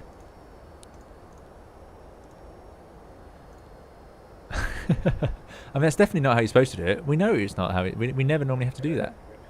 So Massan, what we're going to have to do now is we go from, sorry, Massal. Let's keep an eye on this. So we're definitely high. I'm getting a little bit concerned about the sequencing here because that's a mess. So that purple there, okay, that's the go-around. So that's good. The go-around's all coded. Oh, hence, earlier I reduced the speed at Massal to 220. But that's for the go-around, as you can see. So I actually can leave it at 240. Yeah, my coding earlier was nonsense because I didn't need to be 220 because this is the go-around, which is why it's so tight. And that's why that predicted line didn't change shape. So what I was trying to do was I saw this curve here going wide. So I thought, oh, I'll put in a lower speed because it would be doing 240 knots. But that's absolute rubbish because we were coming from over here and outbound. Anyway, so now we're going to go Massal. From Massal, we intercept and do that arc. So that's all good. It's all coded. Simple level 70, Chanix 281. Oh, that's great having a controller. There we go, 70. Still flight level. And that all looks good. 70 is absolutely fine. We know we can go down. Well, actually, 70 is a little bit low. We agreed that coming in from this sector is 9,000 feet MSA, 6,000 within 13 miles. Are we within 13 miles yet? No, definitely not. We're about 40, 50, 60 miles away from the Figari VOR. So, really, we want to be a bit higher. We want to be 9,000 feet. However, if we're on the procedure, we could go down to 6,000 feet. So, a bit of an interesting one. Fortunately, we're visual today, so we will keep our visual separation. So we're going to go Massal, round and in. Airbus pilot bamboozled by Boeing boxes. What else is new? Exactly. Thank you, Devin, for your subscription. And Mr. Sci-Fi, I hope you enjoy the videos. Nicholas says, we already managed a pressurization failure. What more could happen? Don't say that. Nicholasana says, hi, I love your channel. Got any advice for a student pilot? Thanks so much, Nicholasana. Advice? Goodness me. Depends what sort of advice you want. Depends what sort of advice. I don't have any off the top of my head. It depends where in the world you are and what you're studying. But I wish you the best, and yeah, it will go fast. You'll find yourself through all that very quickly. I'm starting to sound old, aren't I? Hey, DJ Robbins, good to see you. Thanks for coming along. No problem being late. I'm running very late. I get. we had a fun time getting out of Gatwick, and then we had a fun time shortly after that. But yeah, Nick Snyder, if you want to post another question, I may not be able to answer it today. We're running slightly out of time in terms of the big questions, but yeah. Kai, thanks for coming. Kai's got to go. We'll see you next time, Kai. Thank you. Pavel says, good time for excuses. It is. So, I can't use a nighttime excuse, but I'll use the offset localizer and the steep approach and the wind shear. There'll definitely be a wind shear. So yeah, first time going to Corsica. I'm excited. I am excited. Looks like a really spectacular place. I wanted to try out some of the other approaches, but I don't want to do them in the 757, which I don't know as well as the Airbus. So I'm thinking of returning here in the Toliss, and we'll try out some of the circlings because there's a lot of interesting airports here. In fact, we can display a few. Let's get Airport. There we go. There's a few LFKC. That's where we would have gone if I'd not remembered to update the flight plan. Thanks to you guys. Matthew says, talking of low vectors, had an unreliable airspeed scenario in my last sim session. Sim instructor messed up and vectored us towards a mountain by mistake. Got the EGPWS without airspeed info. Goodness me. Yeah, that's quite something, Matthew. Yeah, that's quite an event. Hopefully, I'm assuming the CRJ will work on angle of attack for the stall warners. Aviation 24, no problem at all. I'm sorry I didn't have time to answer them all.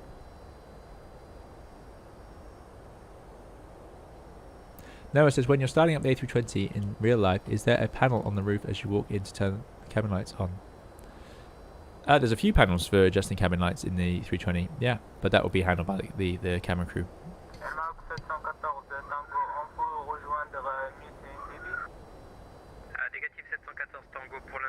There you go. Matthew says, yep, stall warning is still reliable. Same in the Airbus, yeah, very good. Not in all aircraft. But that's, you've got to know what aeroplane you're in, and you've got to remember correctly which one, whether it's valid or not. Lauren V says, cabin depressurization, repressurization, and cabin crew not remembering it's surely an excuse. Oh, yes. Yeah, we should probably be taking our friend to... Still here, Captain. Well, he seems himself. Oh, yeah, better lock that. He seems himself. Let's go put those on, just in advance of 10,000 feet. And let's go for the checklist. So, descent. We've done the pressurization-ish. Recall. All good. Auto brake set. Laminated VREF we've done. Does the VREF get displayed here, like in the 7.3? Doesn't seem to. Approach briefing complete. Next is going to be the approach.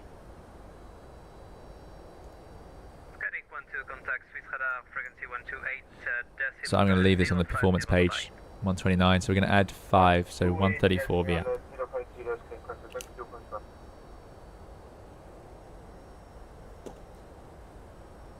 134.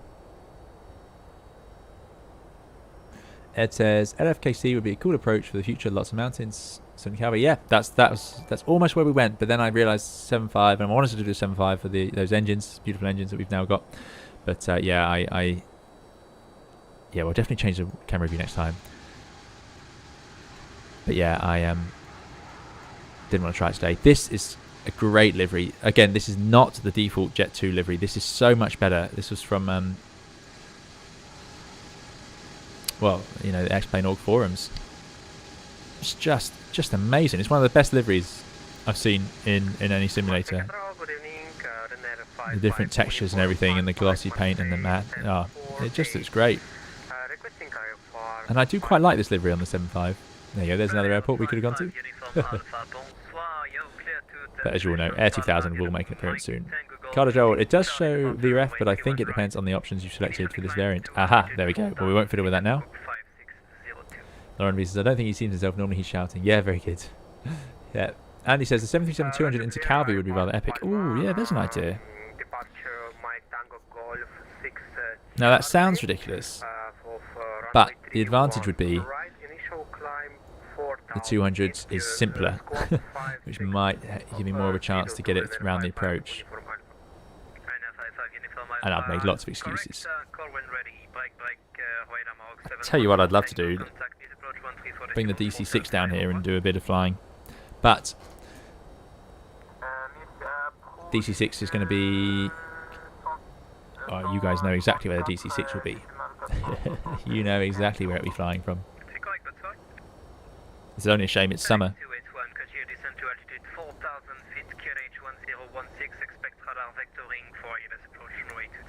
Send 4,000 feet, QNH 1016, radar vectoring 23, channel 281. I'm getting... This is getting difficult to accept. So what are our options? Well, let's put 4,000 feet, let's put the QNH in, so we know where we are.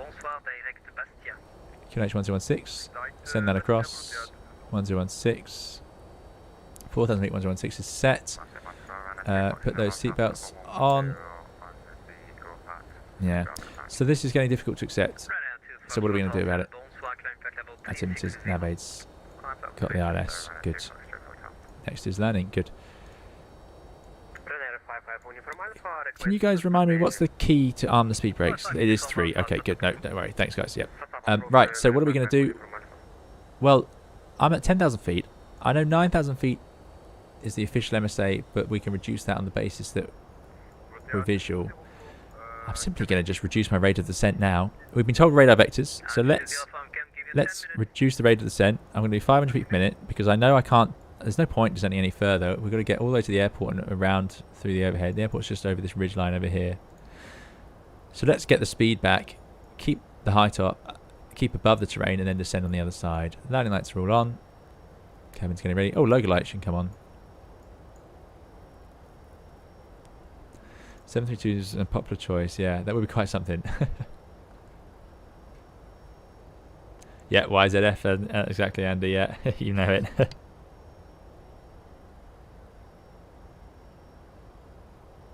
Laurie says shift F6. Laurie says DC6 Rome, Olbia. Oh, that would be good. And we have scenery for Olbia. Yeah. Honestly, I was really excited for this flight, and I'm really excited for that DC6. But I've got to get some Airbus content on the channel, I suppose. But I'm very lucky that you guys are so forgiving in terms of what I fly, because I absolutely love flying all these airplanes in Flight Simulator.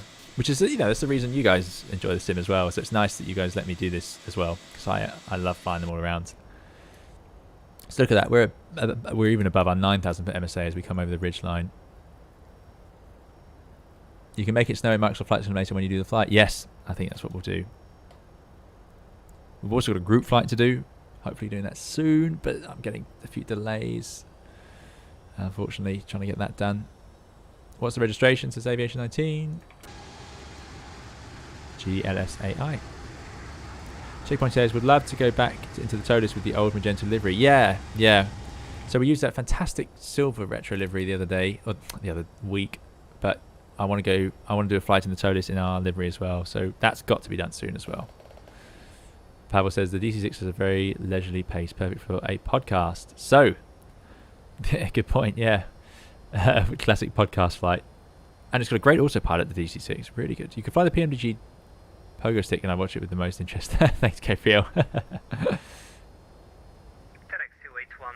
turn left heading 090, and if you can increase the beat, your distance rate is going to be perfect. Left heading 090, and we'll speed up. Thanks, TEDx 281. Thank you. So, we're over the hill. I've got no problem with that. We'll go flight level change. Left heading select, heading 090. We're getting ready for radar vectors. We might need to sequence the ILS, but we'll see. We're back at 240 knots. That's a good speed to be at. So we'll stick with that. Let's zoom in. I'm not going to clear out the flight plan. Oh, I could do. What could I do? I could just... Oh, no, that's not how it works, is it? I've got to press delete in the Boeings. Well, that didn't go well. Alright, we'll do a direct to a bit later, shall we? So we need to dive down 8,000 feet, but we're definitely high now. Apologies for that. Lauren V says, my favourite thing about your channel is giving perspective on other aircraft from a familiar of the Airbus point of view. Okay, that's great. I'm glad that works for you guys, because that's pretty much what I've been doing. But don't get me wrong, we're going to do loads of Airbus stuff as well. We're going to look at the hydraulics and the fly-by-wire. I want to look at bounce landings. Talking about podcasts, I have appeared in a podcast. So only briefly. It's not a full-on podcast, but it's my first little test of it. And yeah, if I could think of a format that would allow me to... I enjoyed it a lot. I enjoyed the podcast a lot. Now, this is basically what we do here anyway. So whether or not I need to run a podcast alongside this, I don't know. That'll be up to you guys. But I've appeared in the podcast. It was for Simulator Review, who were looking at Microsoft Flight Simulator and its impact on full simulators and cockpit builds and so on. So I will be putting that up. Left heading 030, Chanix 281. I'll be putting that up in the Discord soon. Yeah, the link to it if anyone is interested. Let's get rid of those speed brakes now, and let's get that speed. Let's come back to that green F. I think 212. That car was unhappy, says Danny. Yeah, I know. It was indeed. So it's level off thing. I think that's a bit aggressive. I don't think it would level off. Roger Flex says, do you know what ASMR is? I listen to your videos because you have a calming voice, lol. I am also interested in aviation, even though I'm scared to death of flying. Oh, that's a shame, Roger. Check out the fear of flying sort of courses available from some airlines. But yeah, it's I'm glad you like the videos, and I'm glad my voice helps you relax. 281, continue descent to altitude 4,000 feet when able, speed 200 knots. 200 knots when able, descend to 4,000 feet, Chanix 281.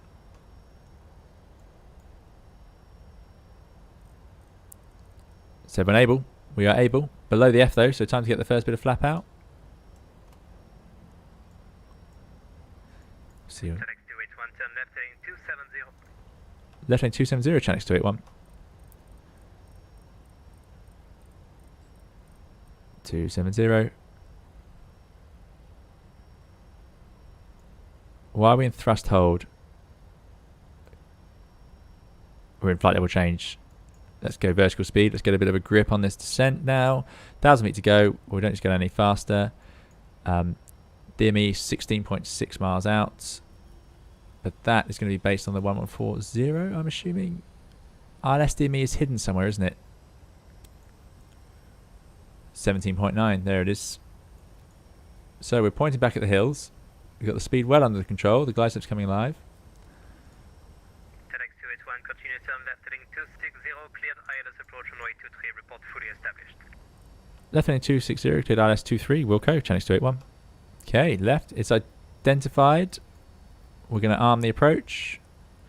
There's glide slope and lock white, there's lock green. So it's going to fly over to the localizer.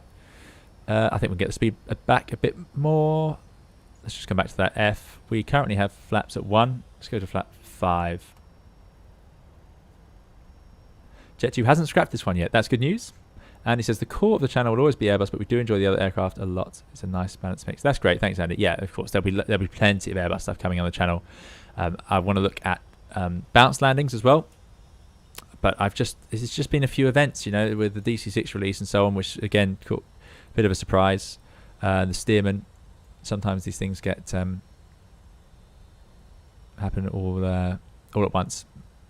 Matthew says, I believe thrust hold is giving you control of the thrust levers in Boeing talk. I think that's the thing that Asiana messed up. So the auto throttle was engaged and said it was in the hold. Yeah, the hold mode is a strange one. You don't see it on the Airbus. Like on takeoff, it changed to thrust hold, which is very strange.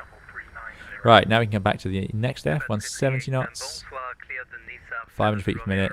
I might even wind that back a bit. 4,000 feet, so we should intercept just after 12 miles. Normally we'd see the glide slope by now, but it is a steeper approach, so it's no surprise we can't see it yet. A bit of a flap out. There's the terrain.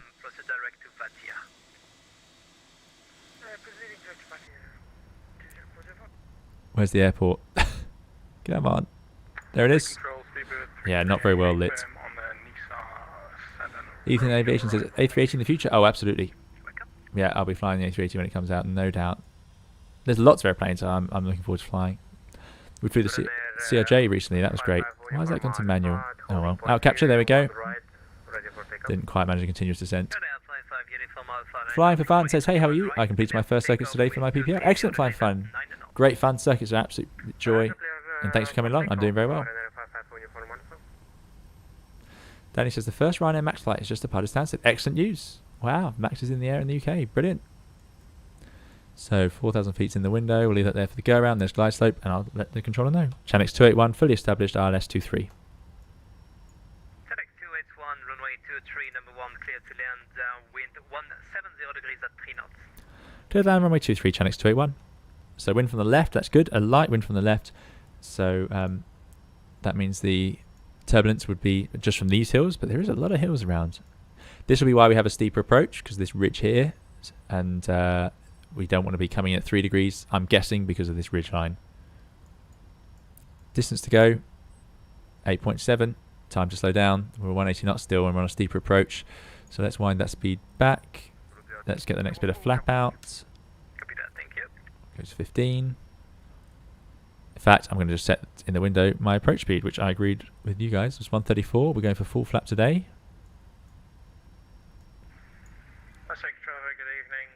I think it's time for the gear. Gear down.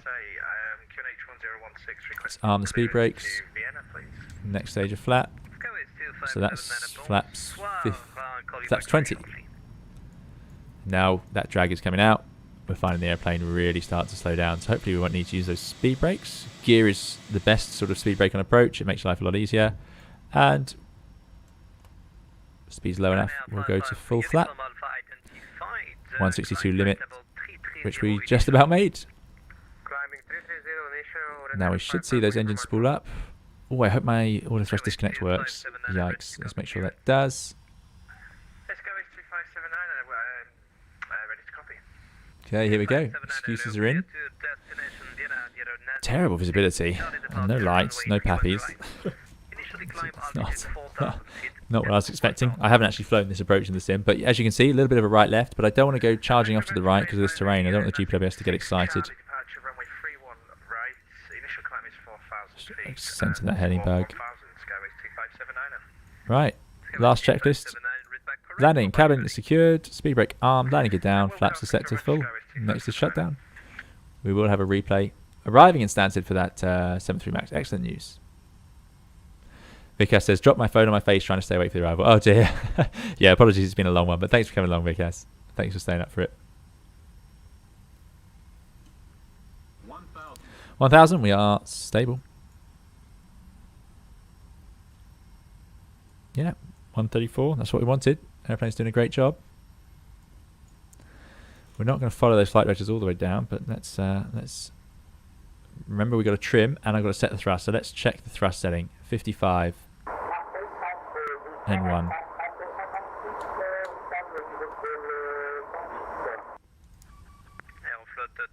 So we'll put that exactly where it was. 55. Bring up the PFD. Autopilot off. Over we go. Flight directors off. Now we'll see how this goes. Got lots of excuses in. Wind is slightly from the left, so I don't want to go through it. Keep it gentle.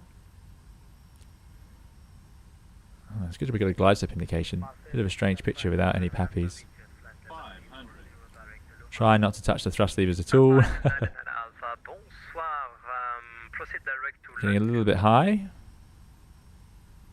So we've got to remember to take a little bit of power off. Don't want the sink rate to go any higher than that.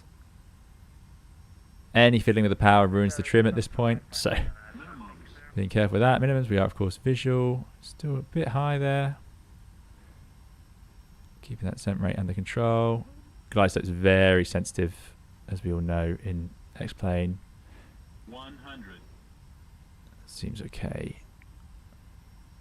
50. Into the flare. 30. Idling. 20. 10. Hold it there.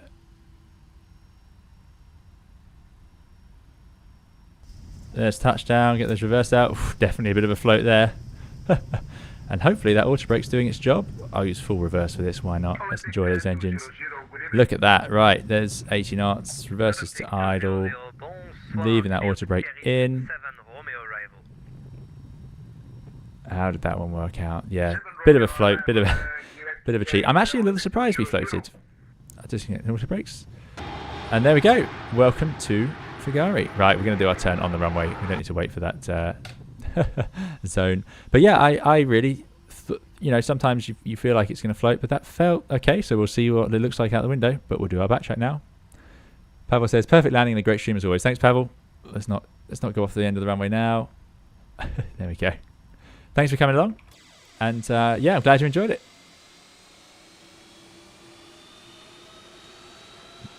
We've definitely had some less than stellar landings before. Like I say, I want to talk about, I've been meaning to do a video on that bounce. We had a bounce on the stream once, which is an interesting topic, bouncing. Alright, let's get ourselves back to the terminal with the Swiss.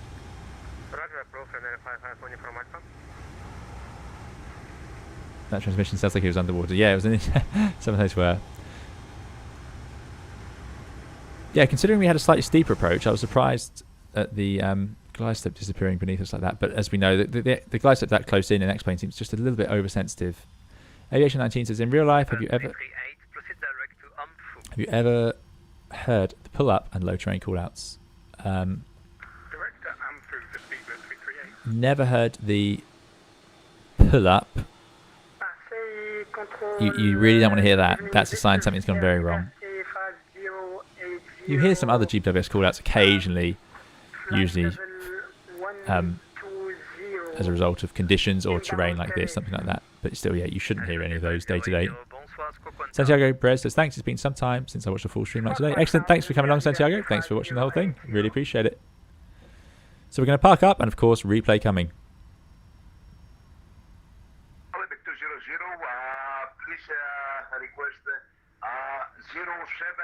Frame rate's picked up a bit here, much higher frame rate than we had in London with Orbex and the Gatwick scenery. Chris says, yourself and other streamers have made me refine my love of aviation. Thank you so much. You're very welcome, Chris. I can't believe it. It's great to hear. Right, let's get rid of the speed brakes. Let's bring those flaps up. Luckily, we can do all of these things in X-Plane because it works very well, the replay. Let's get rid of the white anti-collision. Let's get rid of landing lights. Should be taxi lights on now. Marseille Control, Speedbird 338 is ready for descent. We don't have anywhere to park yet, but I'll keep moving. Roger, down to flight level 140, Speedbird. Mickey says you should make me the bouncing videos. I always land twice. Yeah, it was. It's an interesting topic. I think we'll just park here. This is really good scenery. This is where X-Plane's default scenery does have some advantages. It's great, the community. Let's take stand 9 actually.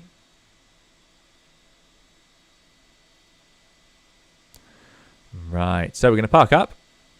We've had air traffic control for most of the flight. We've had a rapid descent, emergency descent, sort of. And we had all the traffic in Gatwick. So this has been quite an eventful stream. Started 3 hours ago. Excellent. What's wrong with that, eh? Oh, I'll tell you what we haven't done.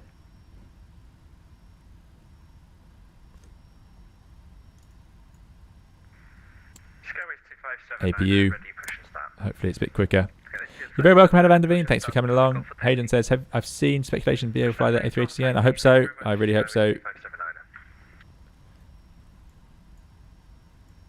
Let's park up somewhere. There would be live for the captain. Probably up there. Set that parking brake. Check we're not moving. Now I need the APU to say run, and then we'll shut down.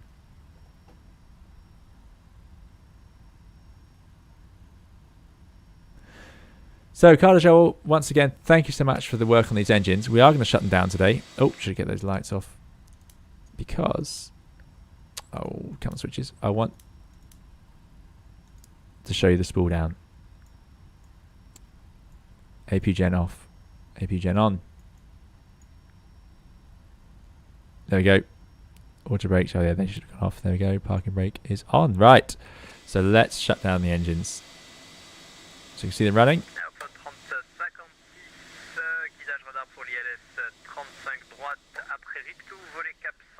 That will be number 2. Should shut down now. There you go. You can see it go through different phases. You can see the vanes behind now. It's really cool stuff. Ed says, great work, Captain. I don't fly X-Plane, but it's always refreshing to see something different top work. Oh, thanks, Ed. Really appreciate it. Thanks for coming along. Thanks, Ethan's Aviation. Another day of conquering the Boeing. Exactly, exactly.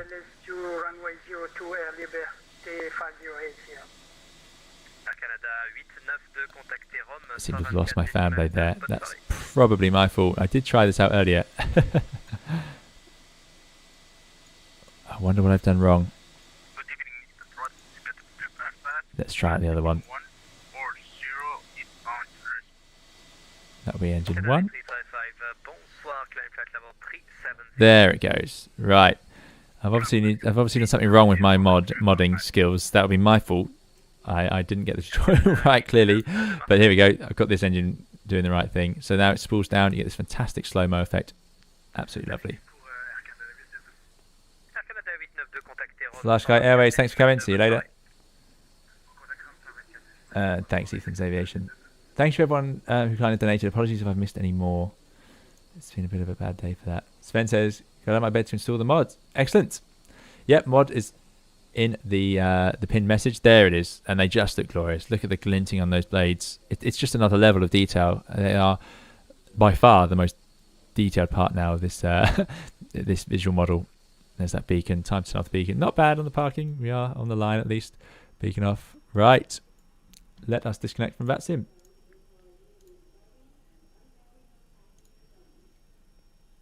Aviation 19 I'm using VATSIM for multiplayer. So let's jump into the replay. And let's see what we know is coming.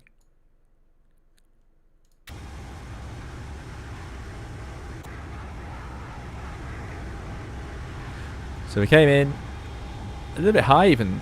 Yeah. Well, not too high, but yeah, probably a little bit high. Maybe the guys it was definitely in the right direction.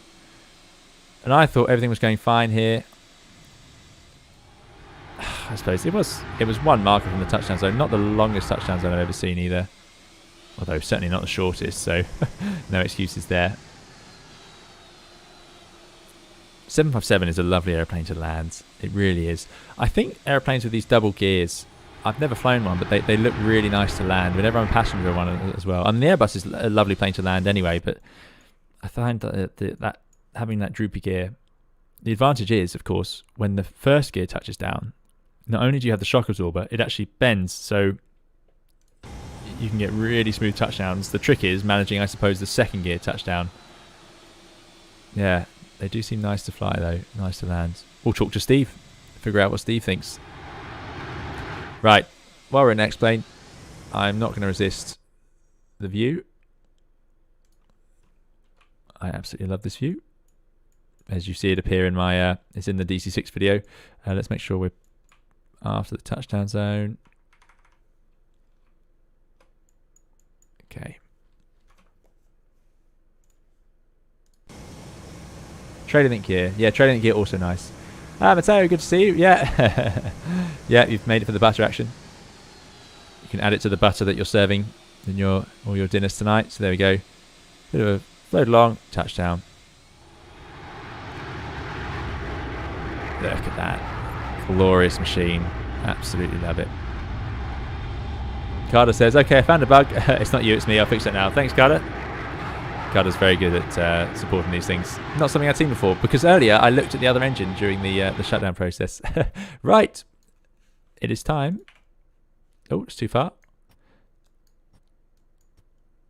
To jump into the cabin. We'll definitely have the engine view. And it's time to say goodbye. So thank you all for coming along. I really, really appreciate it. It's you know, I've had a lot of kind words today from people who say they've been inspired by the channel and so on, but this is, you know, been a tough year for everyone, and it's been incredible having the support, enthusiasm of you guys, and nothing lifts my mood like a good stream and chatting to you a lot about aeroplanes. You really, I can't thank you all enough for taking the time out of your days to come along and enjoy this hobby with me and enjoy aviation with me. So I really appreciate it. I'm very privileged that you guys are willing to come along and enjoy it. So thank you so much. Of course, thank you to the moderators. Thank you for your hard work today. We had a bit of a arrival of guests at one point, so the moderators did a fantastic job sorting that out. So thanks for keeping us all safe. Thank you to Carda for making this fantastic engine mod. It's really excellent. Thanks for sharing it with me. Thanks for letting me share it with you guys. And yeah, I hope you guys enjoy it. I'll be flying it every time I fly the 757. I'll be using this mod as soon as I can get the liveries ready. And thank you to those who've kindly donated. I can only apologise to the ones I missed at the time. I hope they see this. But yeah, thank you so much for the donations. Thank you for subscribing. Thank you to everyone for just watching along. And even if you haven't said anything in the chat, just thank you for joining me on the flight today. We'll see you again. There'll be plenty more videos. As I said, I've got a few to work on very soon. It's great to be back in X-Plane. We'll do some X-Plane videos. I've got some of those ideas anyway, but it might take a bit of time to get them out. But yeah, we'll see you again very soon on the channel for live streams, guides, tutorials, you know the usual thing. So let's jump into that view. I've immediately left it, so there we go. And we'll start the music, and we'll see you all very soon. Thank you for coming along, and keep safe and well. Bye-bye.